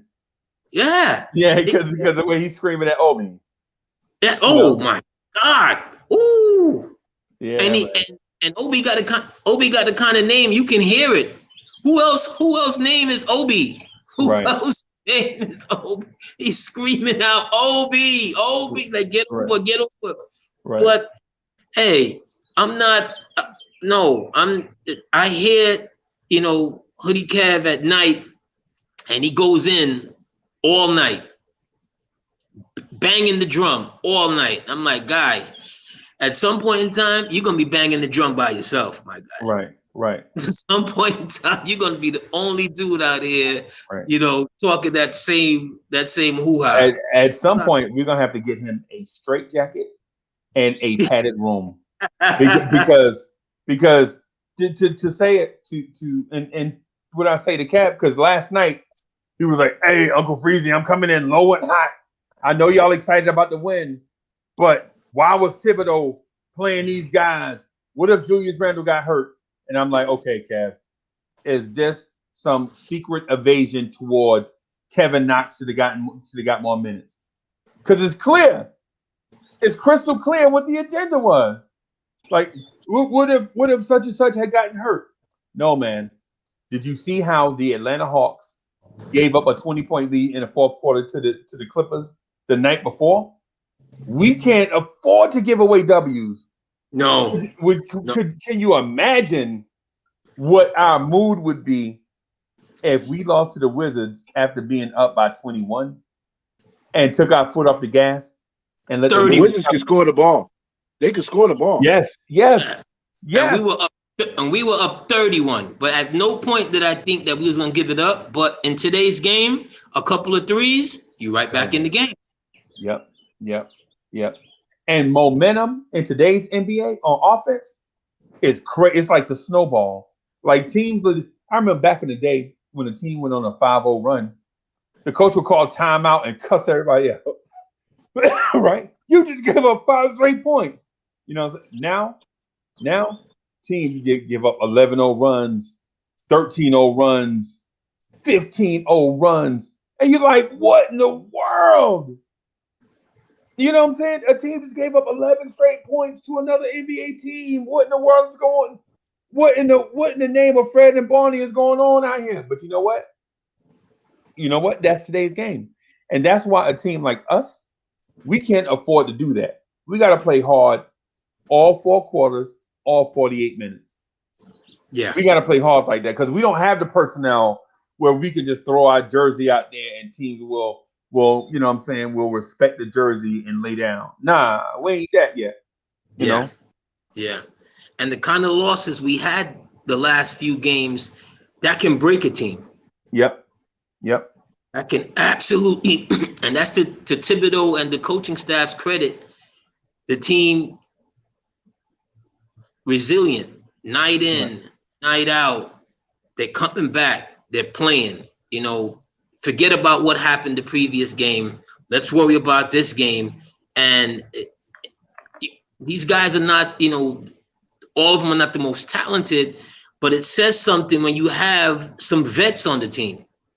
You know, I remember every year the Clippers would have all of these young guys on their teams. Going as far back as I can remember, they'd have maybe a vet here or a vet there. And people will look at their team, Darius Miles, Odom, this one, that one. Right. These are young, talented ball players, no doubt, but you need veteran leadership to show them the way. Right. You know, you need veteran leadership to help them. It's no accident every time LeBron, you know, goes to a new team, the young guys, he get them up and out of there. Out of here. Kuzma is the only one that survived this last time, and I'm sure they would have moved him if another team wanted him. Yeah. And you think Kuzma enjoys it? I don't think he enjoy it out there. No. He already said one time that he felt like he'd be a starter on another team. He'd be a star. Forget a starter. Yeah, man. Much better, but you'd be ringless. Yeah. And you know what? To some people, that don't matter. To me, I like to try to be the very best, but I came up in a different era, right? So I came up in the 1970s, 1980s public schools, right? Where your teachers taught you about stuff like, you know, poetry by Langston Hughes and Joyce Kilmer, right? About you look at one thing, but it's actually a story about another thing, right? It's like, look at this tree laying down these roots and these branches reaching towards the sky and all these things, right? Look at these leaves. These roots are going deep into the ground. And I'm like, yo, that's a pretty big tree. And my teacher be like, no, crazy. The tree is a representation of people getting to a certain place as a seed. They put their roots down and they stay there and they become a pillar of the community. And I'm like, no, but it's just a tree. And she's like, no, crazy. The tree is a representation of people. You know what I'm saying? And so I didn't get it then because, you know, as a third grader, you don't understand, but you have people in there to kind of guide and mold the way you think. Like, you know, everything can't always be about fun. Some things have to be about, you know what I'm saying, you being a representative of people and putting your best foot forward in everything you do, striving to be the best, because certain people were not allowed to be the very best, even though they were talented. And some that overcame those things were not appreciated as being the best. So if you can be the best, you strive to be the best at everything you do, because the opportunities are not afforded to everybody. So you have to take advantage of the situations that you're in, right? That's me getting a little sappy. But some in today's NBA feel like as long as they get that check, they made it. As long as the check clear, they good. Yeah. They made it. Yeah.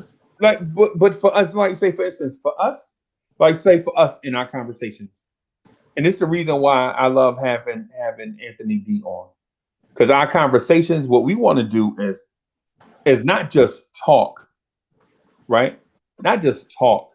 It's the reason why I like having the ghetto intellect on, because we don't want to just talk, but we want to conversate about things that make sense and challenge each other in the conversation to get more out of it, right? Like let's legit get more out of this thing that you know what I'm saying that we're doing, right? But some guys in the NBA, they wake up as the best athlete in their hometown. They make it to the NBA and make money, and that's all they want to do. So I'm not saying Kyle Kuzma is that, but I understand. I've seen it before. I understand, but when you're playing alongside the king, you got to know your role. Yep. You see, you got to know that there's only going to be but so many shots. Right.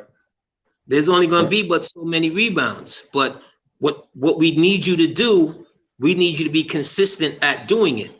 Right.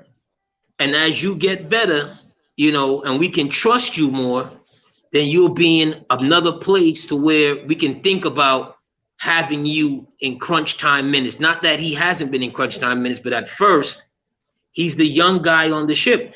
When LeBron went back to Cleveland and he announced the guys he was going to play with, this guy, that guy, the one guy whose name was left off was Wiggins, and he was the overall #1 pick. Right. They moved him up and out of there. He Quickly. never touched down immediately. Right. Because LeBron is looking at it like, okay, you're the overall #1. I think you can play. Maybe you can play. But for my agenda, what I'm trying to do right here, that big boy in Minnesota is going to help me at the 4, and I need a 4. Right. We got immediately. Immediately. Right. Okay. You got to go figure it out. He's going to know what I need him to do. Right. And look how he sacrificed his game. Right. In Minnesota, he was a 25, 26, 13, 14 rebound man a night. A night. He came out to Cleveland. He became a stretch 4. Bam. Overnight, he became and I'm sure he had some hard feelings. The same thing with Chris Bosh. When he joined Miami, he became a stretch 4. Right. From being a star to a stretch 4. An older player can understand that. A younger player in the beginning of his career cannot understand it. No, cannot. So, everything is about growth. It takes some time. It takes some growth. So to the OBs and the Knocks of the world and things of that nature, keep working on your game. We talked about this today. Keep working on your game. You'll get there at some point in time. But for right now, we in the trenches. Right. Do something to help the team win. Do something to help the team win. I said the other day, OB, if I'm you, I'm trying to get as many rebounds as possible. Right. Okay, as many putbacks, as athletic as I am, I'm trying to get as many putbacks as possible. Possible. I want to run the floor. Look at Mitch. Mitch came back from a serious hand injury. Mitch looked like he hasn't missed a beat. Right. All of those plays that they're running for Mitch now, it makes you think, well, Mitch is not more athletic than Obi. These are both guys who could jump out the gym. How come he wasn't running some of these plays to Obi, or was Obi even in tune enough to where the point guard can give him that look, and he knows to roll to the, he knows the pick and dive to the hoop and get those lobs and so forth. Right. does he have that awareness? Probably not at this point in time. Right. You know, same difference with Knox, same thing. You know, but you know, back to our original points and so forth. If you can get a Powell, somebody like us, somebody that's gonna add something, that's gonna really add something that we need and not give up the farm, I'm all in with. Right. You know, I'm totally all in with. Right. And it depends. It depends too on what the farm is. You know what I'm saying? Like it depends on what we consider the farm. You know what I'm saying? Because if we're say talking about not giving up future draft picks, you know, in the immediate future, then I can dig it. Right. I can dig that. Right. But if we're talking about giving up picks in the short term, I'm not really feeling. I don't know if I'm really feeling that the giving up picks in the short term thing, even if it may mean paying for getting something valuable, right? And I know that sounds crazy, especially after what I just mentioned about me and Miss Mocha talking about arguing over what type of car we want to get, right? But in this case, the Knicks are rebuilding and making a playoff push at the same time, right? And so it puts us in this odd situation where, do you want to fuel the playoff push, or do you want to continue to build for the future?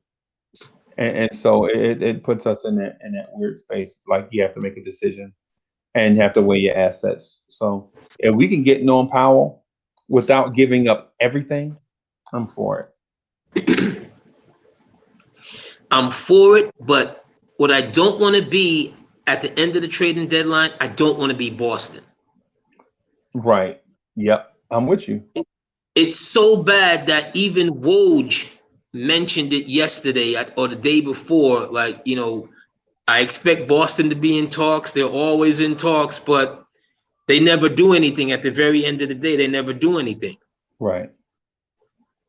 You know, you're there, but somehow, some way, either you're trying to be too smart, or you want the trade to be so much in your favor, or you're not going to pull it. See, and I could see where that would frustrate Celtics fans. You know, I can see where that. It should frustrate them, and it would frustrate them even more if he doesn't have a championship on his resume. Right. You see, and when I said something about Doc Rivers a few months back, that he's living off that championship. He's not the only one.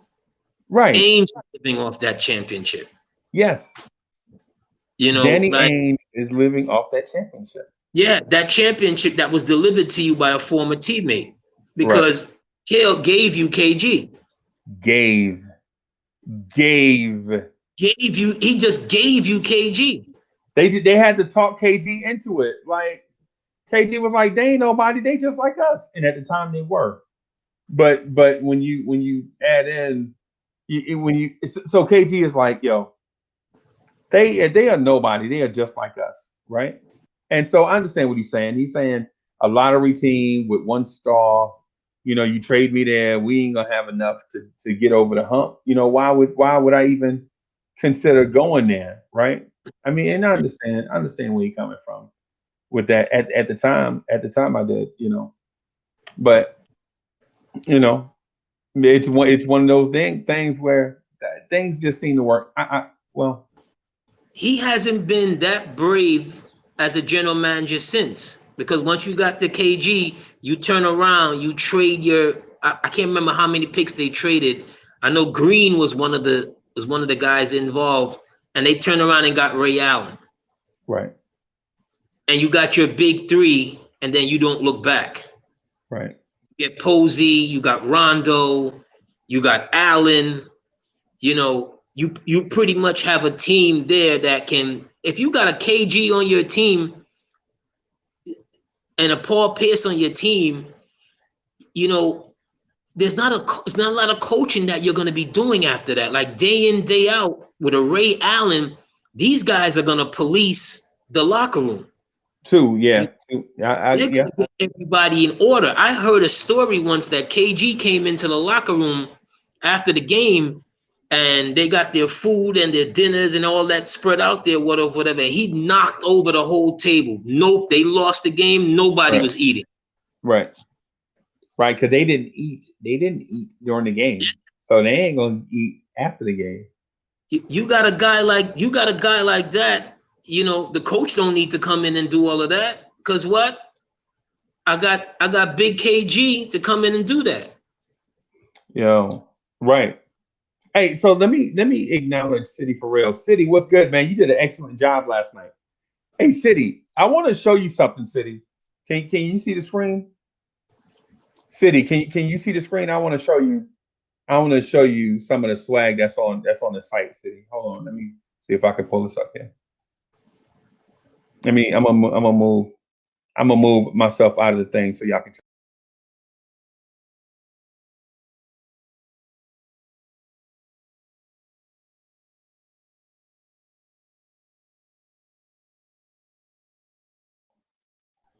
City, can you see that? Can you see that background? That's some of the stuff that we have on the site. That's what I was telling you about. So we got some tees, some for the team KMD, right? And we also have some for the Knicks at Night podcast, right? So if you team KMD, we got your joints right here. Let me see if I can show it without. Let me see if I can ISO the screen. I'm gonna see if I can share. I want to share the screen. Let me see if I want to do. Hold on, I'm doing this for the first time, so. Okay. Yeah. Okay. Let me see if I can try it. I want to do. Oh shoot. Yeah. You know what? I'm gonna go buy another monitor. So I can do the screen sharing. But this is. I'm gonna pull us off the screen, and that way everybody can see just a portion of what we're talking about.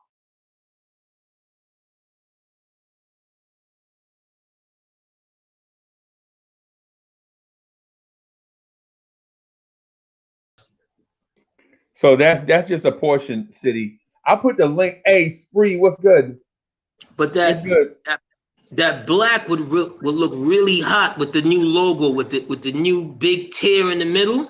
Yeah, I think I got one. I think I got one of those on the site, in the online store.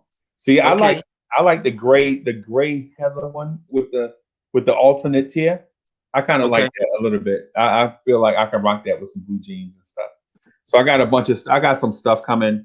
So it should be here first week of April, and I'm just gonna give out some stuff once it gets here. Let me ask, what made you decide to change the logo? I wanted to do something more iconic, something that is not the typical logo, like the basketball with the crown on it, right? Just because we talk Knicks doesn't necessarily mean we should have a basketball or the Knicks theme, color theme, or anything like that. I felt like when you see a Ralph Lauren polo shirt and you see the polo guy, you know what I'm saying, in the active playing polo, you know what I'm saying? You don't even have to ask what brand that is because you immediately know what brand that is. Right. And so with the alternate tier, I wanted that to be more of a superhero logo like look. You know how guys wear the Superman shirts around, the Batman shirts around, and so the alternate tier is kind of like in that vein, and it might not be as dope as those, but it's ours. You know what I'm saying? It's ours, right? And so we have some alternate. Man, the online store. I think I put what I wanted to do is this. I want to establish ourselves as being different from everybody else. Like I didn't feel like we needed to have a basketball be our logo like how others do, like with with the basketball in a circle with the name of the show on the inside, or the city skyline, or the crown for the city that we all love. You know what I'm saying? I just wanted to be something different and dope. And so I drew a little inspiration from Knicks Fan TV. Not that I copied his logo. That's not what I'm saying. What I'm saying is his logo doesn't show basketball. You see KF TV, right? So when you see KF TV, you just like, okay, yeah, I know what that is. But I just wanted something better. You know what I'm saying? I just like when you see a Yankees hat, like you see a baseball cap with the NY on it. You know what that is. You know who that represents. Absolutely. Right. And so I wanted to do something along that line, and CP the Heart Artist helped me get there with some stuff. Hey man, CP the Artist is arrogant, bro. I don't know if you because CP's like, nah, man, I'm just confident in what I can do. Yeah, okay. Yeah, that's where it starts. That's where it starts. If you don't believe in yourself, no one is gonna believe in you. Right. No doubt. Definitely that, and you have to, in life, when you're trying to get other people to rally around you, you have to ooze some type of confidence and so forth to make people feel like, okay, let's at least give a look. See, now if you come short, that's a whole nother story. Right. It's the same thing like when you're dating someone new, when you're meeting a new lady and so forth. Women like confidence. Yeah. Women like for men to have enough confidence to speak to them. Right. You see, it's always, you ever, you got Miss Mocha now and so forth, but you remember, when you was doing your thing at some point in time and you go out and everybody, is kind of like, you see the hottest 2 or 3 girls in there or whatever. And sometimes they're by themselves because no one has confidence enough to make that step. Right. So a lot of times when you'll talk to, a very beautiful, for what you may think is a very beautiful woman physically, not what she has inside or in her head, you hear that she hasn't been on a date in however how long. Why? No one asked me out. Right. But the flip side to that though, AD, is it takes a lot of courage to speak to someone you don't know and want something in return from that person. It takes a lot of courage, man. And a lot of dudes don't have it. It's to your point that you just said. If you're afraid to fail, you're always gonna fail. Right. If that's yours, you gotta claim it. Right. Even if it doesn't work the first time, maybe you see each other another time. Maybe there's another connection somewhere that you can remain persistent. Right. But if you're afraid to fail, you're always gonna fail. You're always gonna be afraid to fail. Right. If it's important to you, have to step out there at some point in time to claim it. That personally, I remember when I was in college, me and some of my buddies, we went to the mall, and my ex at that time, I don't even have to talk about her to describe her. She was just, drop dead gorgeous. But I remember when I saw her in school, my game wasn't ready yet. And I was a freshman. And I think I had an internship job in the computer lab. Right. So before I seen her in the mall, I had seen her, like one of her in class, they came in and I had to be, the little geeky guy. And I'm not even a big computer guy like that, but they gave you an internship at like $5 an hour, to be there to make sure they didn't break. Wow, you got that much? Yeah, it was something like. What was you doing with all that money, bro? I wasn't. It was like $5 an hour for like 15 hours a week or something. Yeah, it was really small, but it was a check. Right. And she came in there, and I remember, as soon as she came in, I was like, oh my God. But you know what, my gear wasn't right, nothing. I looked just real ordinary, whatever. But every time she needed something, and she kept needing something, kept raising her hands, whatever, from behind the desk, I'm running over there. Yeah.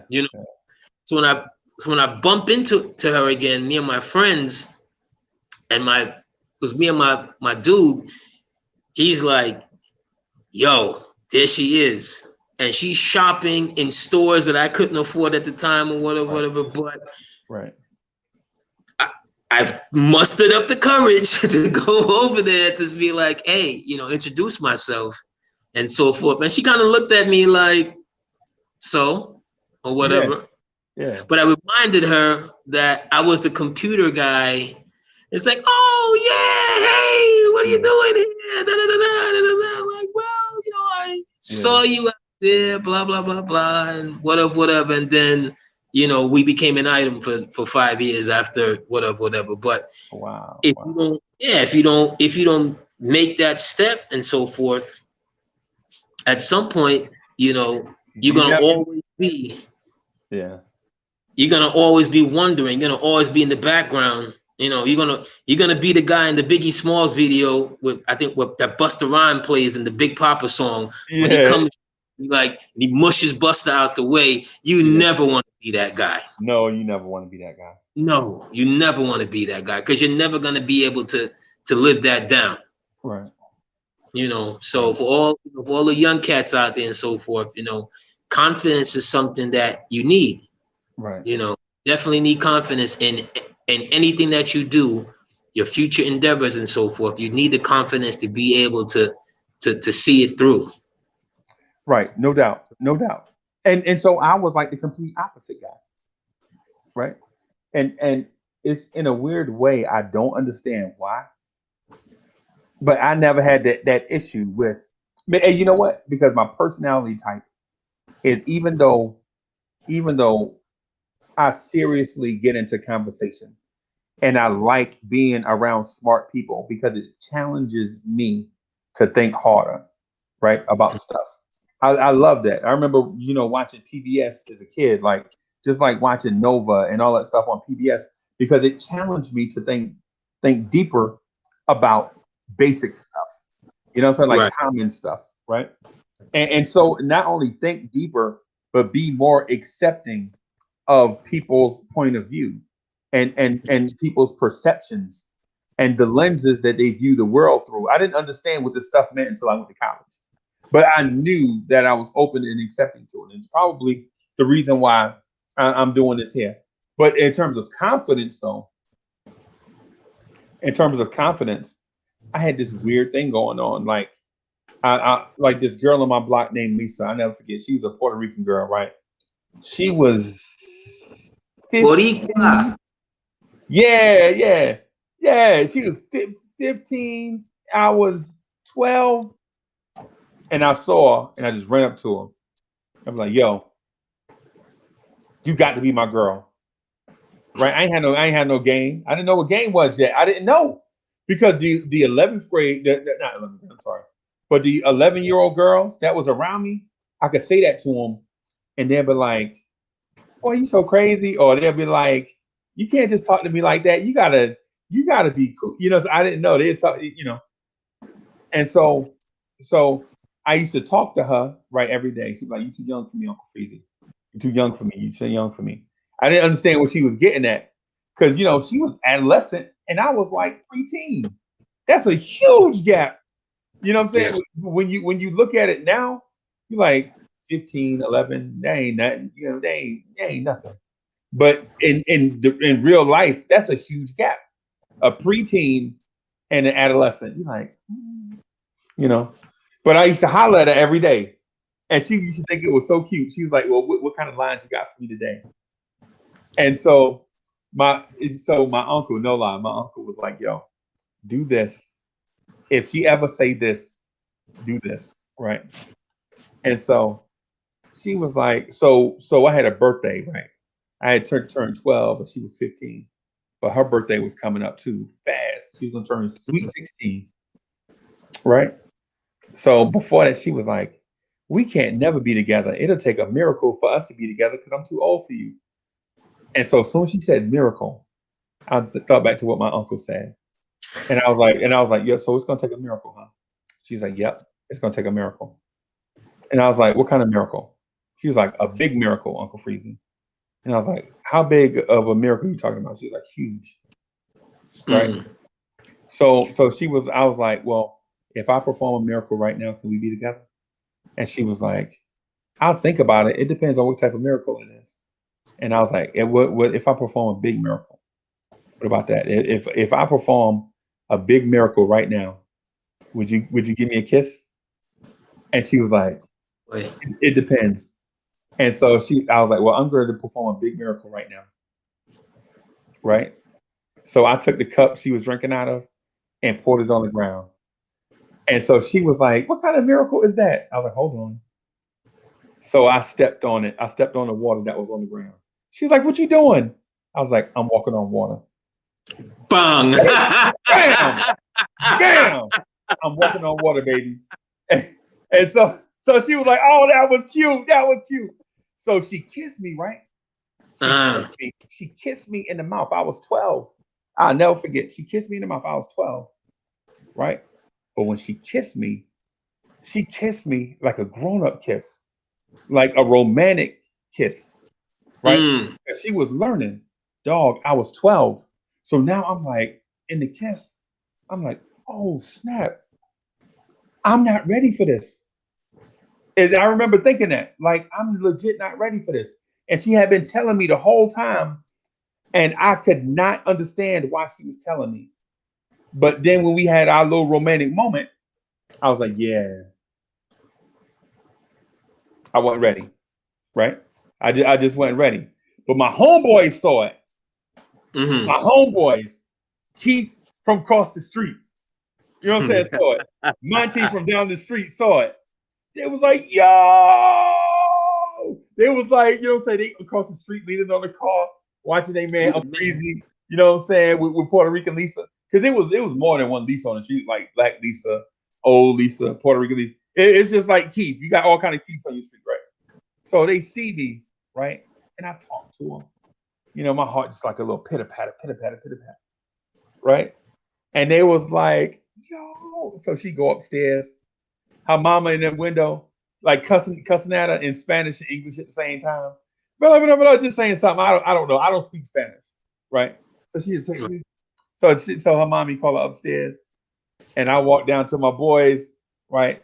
They dapping me up. See, and so I don't know if people in here know this or not, but back in the day, cool was at a different level. Like you know what I'm saying? We didn't do the handshakes where you doing all your, you know what I'm saying? These dudes was giving me skin, right? Give me some skin. You know what I'm saying? They was giving me skin, whatever. So they was like everybody talking, and I'm just thinking to myself like, oh my God, I just kissed a girl, right? I mean, legit. I ain't talking about no Valentine's Day in third grade. Little girl got a crush on you. She come kiss you on the cheek joint.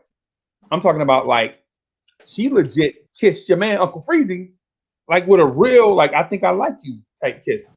Like this might lead to holding hands and hugs and all kind of stuff.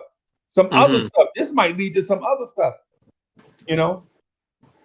And Lisa, if you watching, I know you got a certain version of the story that you telling, but I'm telling you that this is the way that I remember it, right?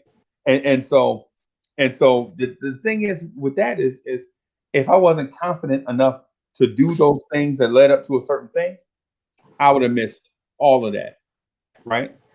But the thing about that though is it led me to a moment where I realized that I was, you know, maybe a little bit ahead of myself. Things were moving too fast, right? So now it's like, you know, it was my thing, but I had to shoot my shot. I had to. I felt like it. And my uncle set me up with the best piece of advice. that I ever heard up until that point. He gave me about 40 years of bad advice, but that one piece of advice he gave me, that led to a life-changing moment. And for those of y'all in the chat, don't be stealing my lines, bro. Yo, don't be stealing my stuff. CP the artist, don't be walking around with a water bottle talking about Uncle Freezy said do this. You know what I'm saying? And so anyways, I thought I'd just share that with everybody. You know what I'm saying? Absolutely. Confidence is especially for a young man. No, not especially for a young man, but for a young man or woman, right. It's confidence is a big thing, and your first strings of confidence come from your parents. Right. When your parents, see something in you and they give you that, that you then take it and then you run with it. Right. If you're always killing your kid, killing your little brother and stuff like that, they're always gonna feel inferior. Right. Because everything starts from the home. Right. Everything starts from the home, and then who you are when you go outside. That's why you see a lot of, children when they're in schools, they get into a lot of fights and they're angry and so forth. Generally, it's because of what happened at home. At home. Right. At home. So, I see CP out there. Yeah, hey, CP, that's mine, man. You can't.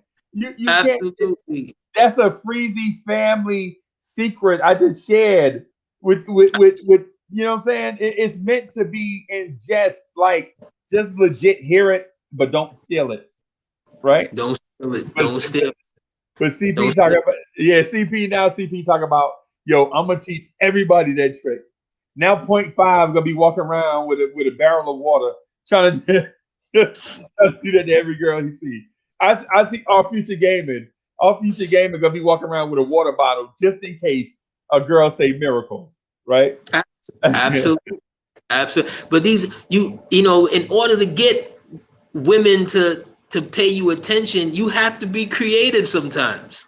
Yeah. You have to be creative, and the things that come out of your mouth, your ideas. That's how you're gonna get somewhere. Yeah, man. It's how it is. You're not gonna get somewhere just because you have on the best looking clothes. It's a part of the package.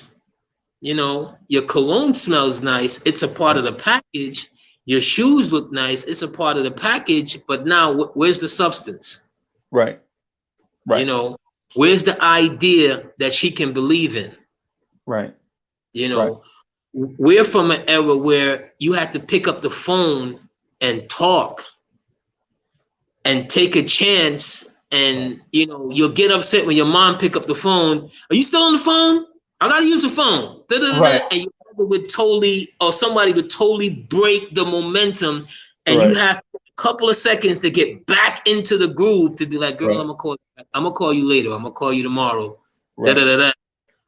But there was some form of, verbal communication. Now people sit there and they're poets by the text message. Right. And not even good. I could never understand. Well, I can understand, but when I first found out what catfishing was, I didn't know that there was a whole show that dealt with this. Right. And in watching the first couple of episodes and so forth, I was like, oh, okay. But then it made me understand how much people are really looking for communication, because all catfishing is what used to be when people used to write, or still writing, convicts who are in jail. Right. You're writing them and you're having like a relationship for years. Right. They're writing you some of the most sweetest whatever letters that captivate you and so forth. In today's day, now that's the catfish. Yep. And you don't even care what they look like half the time, or you're stuck on one picture that you saw Right. That you're like, this person has the most perfect teeth, the most Right. perfect hair, this, Right. that, and the third, and the words just go so good with it. But then you see them in person, it's a whole nother situation. Yep. Yep. You know, I remember talking to this girl, man, in ninth grade. I was trying to holler at this girl, right? Her name was Sharon, right? She was the finest girl in our ninth grade class, right? The finest. I ain't gonna say your last name, Sharon, because if you watch it right now, I ain't trying to give you credit for nothing. But anyway, your friend hollered at me though. She said her friend was like, I know you like Sharon, but she always be. Let me. Now it's a super set. So City for Real says, "Yo, what's good, KMD? Holding it down off the work, but listening and respect. Shout out to everybody watching and the chat. Hey, City, thank you, man, for the super chat, man. Appreciate you, bro. But so this girl, Sharon, she was like the finest girl in our ninth grade class, man. She was fine. She was fine, bro. She was like that mocha skin girl with the baby hair. You know what I'm saying? With the good hair. You know what I'm saying? She was clean. She talked real slick like a boy, but she was real feminine. You know what I'm saying? She was like, and so I saw, and I was like, yo, don't waste your time. Don't waste your time with these other dudes, because you're gonna miss out on something. So she like, yo, what am I gonna miss out, Uncle Freezy? You got a trophy head. Your ear is so big, you look like you got a trophy on your shoulders. Her girlfriend's laughing, ha ha ha ha ha. You know what I'm saying? They laughing. You know what I'm saying? Laughing at your mans and stuff. So I'm like, and this is when stand-up comedy was out. You remember Delirious, Eddie Murphy? Absolutely. Yeah, so it was like during this time here, right? So she just clowning your mans. And so every day she clowned me, right? We being in class, whatever, she clowning me. And so her friend every day used to come by to justify it. I think she like you, but you know, maybe you should do such and such different. And I was like, yo, I tell you what, I'm gonna do something different tomorrow, but I need your help. And so she was like, what you want me to do, Uncle Freezy? And in my mind, I was like, gotta. So I gave her my number, and me and her friend talked the night before about what she want, right? About what this girl Sharon want. And so I'm talking to her friend, and her friend just opening up, just talking. And my mom jumps on the phone. Right? And it's like, hey, boy, get off that phone. You've been on that phone for about an hour and a half. You know I got a call down south. And so for those of y'all that don't know what call down south means, for those of y'all that don't know what call down south means, call down south was like you legit had to use long distance to call your relatives in another state, right? If y'all don't know what long distance is, man, I don't know if we got enough time to break it down. But basically what it is family members would come over to our house, right? We would call down south, and it'd be a bunch of family members from all over the family, and they would come to the phone, and everybody would pass the phone back and forth to talk just a little bit. Like let me talk to cousin Gigi. You know, so let me talk to because long distance was expensive. Absolutely. Right? Absolutely. Hey, you hear me? Ma Bell was getting paid. Absolutely. So we'll stay on the phone for about an hour, maybe. And that was a lot. That might have been like a $20 phone call. And so back in the day, $20 on the phone bill was, crazy, right? So anyway, my mother gets on the phone and tells me off. Get off the phone with that girl. I hear y'all. I've been listening. I got a call down south. And the girl is like, yo, your mom's been listening to us talk. You young. And when she said I'm young, I knew I was through. Right? So I see her. I come to school the next day with my head down.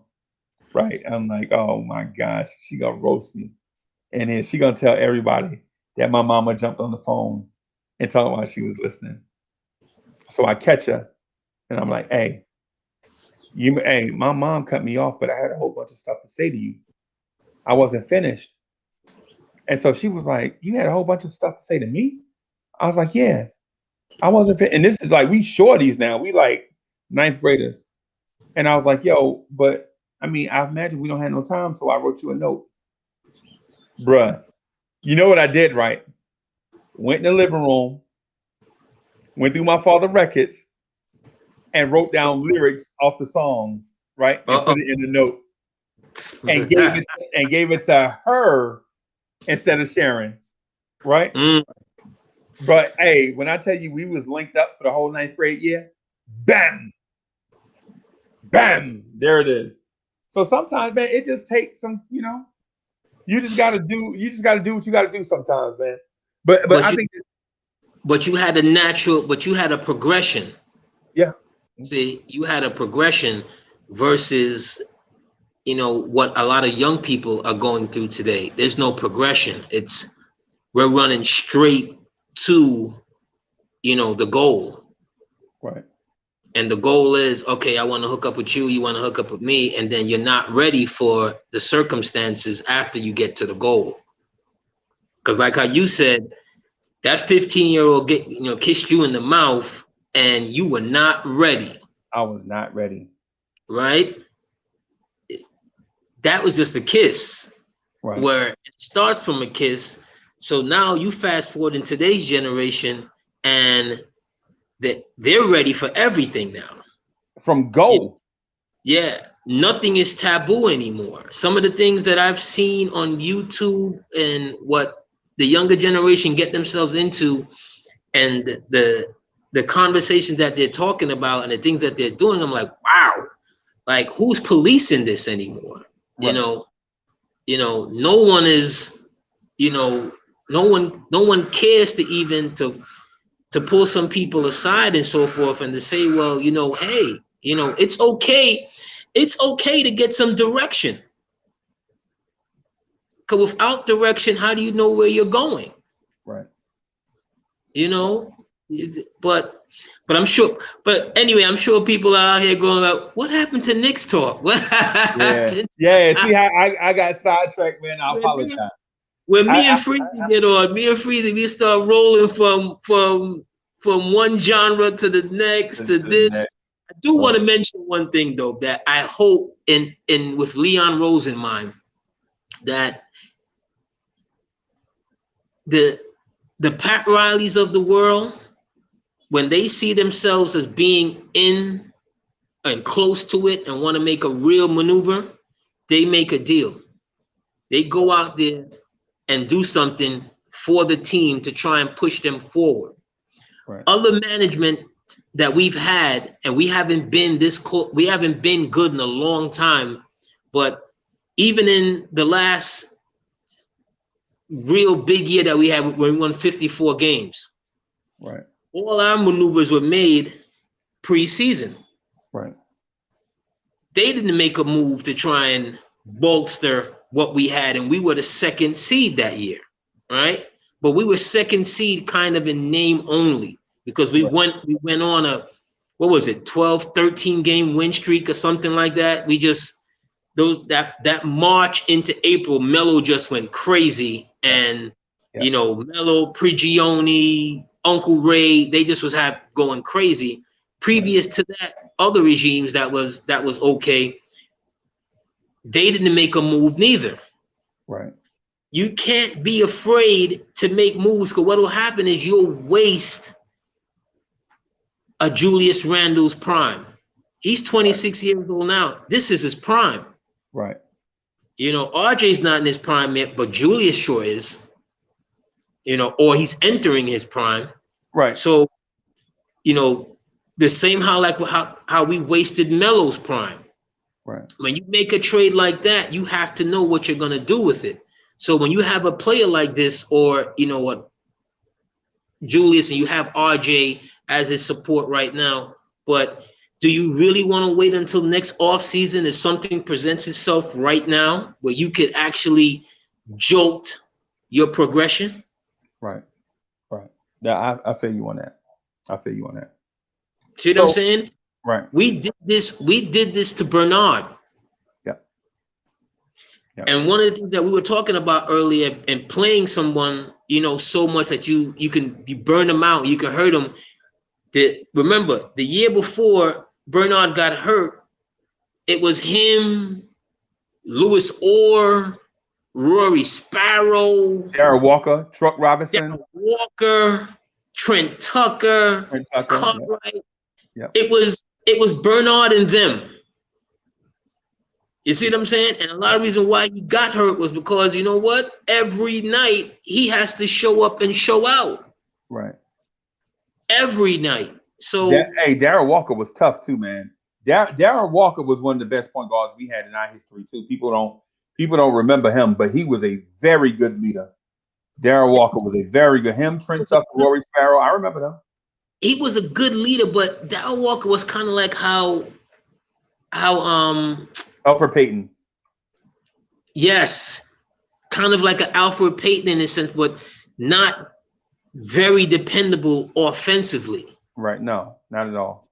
You know, and you're going up against the Bostons of the world and the Detroit of the world, and they have the Phillies, Philadelphia Youthful. Man, you got one guy who can show out, but the rest of you need to score. You need to be able to score. You know, right. The game has changed, yeah, but it still hasn't changed that much where it's still one basket more than you wins you the game. Right. Yeah, them Philly teams used to have Mo Cheeks, the Boston Strangler, Andrew Toney, World Be Free. And Darryl Walker had to take turns guarding all of them dudes, man. Dr. J. Doc. I mean, come on, man. It was crazy. But anyway, man, I gotta wrap up a little bit sooner than expected, man. I got some. It was a pleasure as always, Uncle Freezy, you know, and to the Knicks fans out there and so forth, you know, let's keep it positive. You know, let's hope that management can really do something for us and put us in a light that can take us someplace. Or if it's not there, stay the course. Stay the course. Right. Don't do something crazy. Hey, man. Hey, AD, as usual, is a pleasure. And the conversation, man, I'm telling you, I get a kick out of talking to you. I ain't gonna lie to you. I know that seems weird, and that seems strange from one man to another. Be like, yo, I love talking to this dude, because men don't usually say stuff like that. You know what I'm saying? But that's because when you're a real dude and you're a real man, you're secure within yourself. You know what it is, you know, and we don't. A lot of times we don't have positive communication between us, between men, and sometimes, you know, between brothers. You know what I mean? You understand what I'm saying? And you know, it's a lost art, you know, but it's something that we got to get back to. So, congrats on all the you know the platforms that you're putting together. When the freestyle stuff comes back on, let me know so I could give it a look, see, and so forth. Things of that nature. But it is what it is, my brother. So, you know, you enjoy your day. We'll pick up. Knicks family. I know what it is. Knicks family for life. Most definitely, man. Appreciate you, bro. Yep. So, want to do. Let me see if I can do. Okay, so I can't do it because I'm isolated on the camera. But so the online store is open, right? We got our stuff. How I generally get to it is by going to the Blorange Tears About page on YouTube, right? I click on Blorange Tears Swag, and it takes me to the online store, right? And underneath the first Blorange Tears, you'll see Home and Catalog. Click on Catalog, right? Just to browse. So we have some tees out there, some hoodies out there, fisherman cap, trucker cap, for those that like to rock the trucker caps. I do. I ordered some. I'm gonna give some of those away. Right. So we have a bunch of stuff out there, man. We're trying to do our thing as a channel. Not trying to feed y'all to death or you know what I'm saying, merch y'all to death or whatever, man. But for those that just want to rock the stuff, you know what I'm saying, you want to represent for the fam. Like we have some legit Team KMD stuff out Team Knicks Morning Drive swag out there. And we also have some Team Knicks at Night podcast out there. Who do you support? Who are you riding with? Are you riding with the Knicks at Night podcast, or are you riding with the Knicks Morning Drive? It's up to you. You know, just, you know, whatever is your flavor. You know what I mean? We're trying to represent. I also got so I got something going on behind the scenes with Chop Low. I'm excited about what Chop Low talked to me about Saturday. I ain't gonna say. I just want to show you. So shout out to my man Chop Low. Chop Low, my brother. Chop Low is legit my brother, man. He got a beautiful family situation thing going on with friends and family. Shout out to Chop Low, man. Y'all show Chop Low some love in the chat. And Block 53 says, Puma, he got a show. Mom, yeah. Okay. I thought you said, man. So Delano Still says, do I have to choose? No, you don't have to choose between the Knicks at Night podcast or the Knicks Morning Drive. Whatever you want to do, bro. I just want to legit put some stuff out there. You know what I'm saying? Because I went to everybody else's channel and they got stuff. You know, they got stuff out there, and I ain't throwing no shade out there as, you know.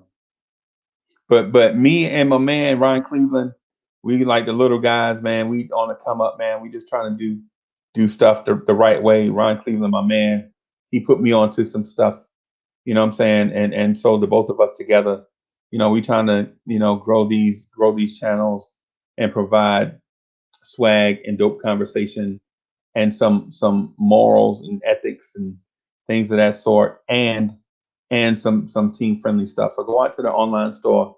If you feel like, if you can't, that's fine. If you can't, that's fine. But I wanted to provide some options for y'all to check out. So check out those things, man. Do whatever it is. If you have a request that you think might be fire, I'm all for it. I'm working on some Knicks versus shirts, and I'm also working on some Knicks freestyle and some Blorange Tears Debate League stuff too. But I just wanted to get the stuff up and running. Chop, I can't wait to get that box.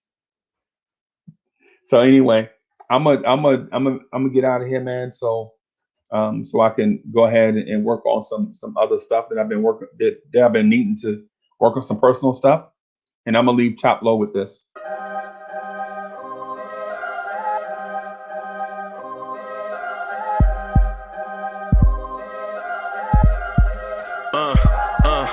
I rank where the view is nothing less than phenomenal. For how I express and project from my abdominal. The only view better, both my daddy and my mama know. No living parents, my sons give me balance. My wife is my serenity, this mic is my identity. The world is foul enough, that's why I write without obscenities. Provoking danger with broken language and spoken anguish. Begging to get hurt, why would you ask to go through changes? Yes, Lord, life's a chessboard, master the angles. Control the tempo, be the one who holds the info. Acknowledge is just as deadly as machete swings. When spoken, the truth is as potent as that Medellin. While others swear the style is free, I just let it ring. Our time is undervalued, soldiers make us better kings. My fans on my shoulder, reaching after better things. Today I take the shot, for them I'd rather set the screen. My mama told me follow my dreams. My daddy told me get it by any means. Stand tall, make him bow to a king. But I've evolved, you can see the resolve. Look in my eyes when you speaking to God. Life and for those who be caught up in using what I was scarred with the muse. I guess they call it proving I'm more than an artist. Penciling out my darkest while stenciling out a harvest. And storing what gets me from A to B, just like garages. Instrumental with collages. Envision what I've been drawing. Broadway to give you rhythm like the great Lena Horne. So bent torn, found comfort in the storm. Find peace and norm when you see them others perform. Organized chaos, I'll cast it like hey ya. That shit you saying now, we all know ain't make ya. Too many nights was me and my notebook, no hook, no look, just me and my devils, but they social. Whatever it took, fuck the battle, ready for war. I ain't die, I evolve, living through these memoirs, regardless of the cost. And the gas made it this far with bars that'll last forever, like the wreck yard. My mama told me follow my dreams. My daddy told me get it by any means.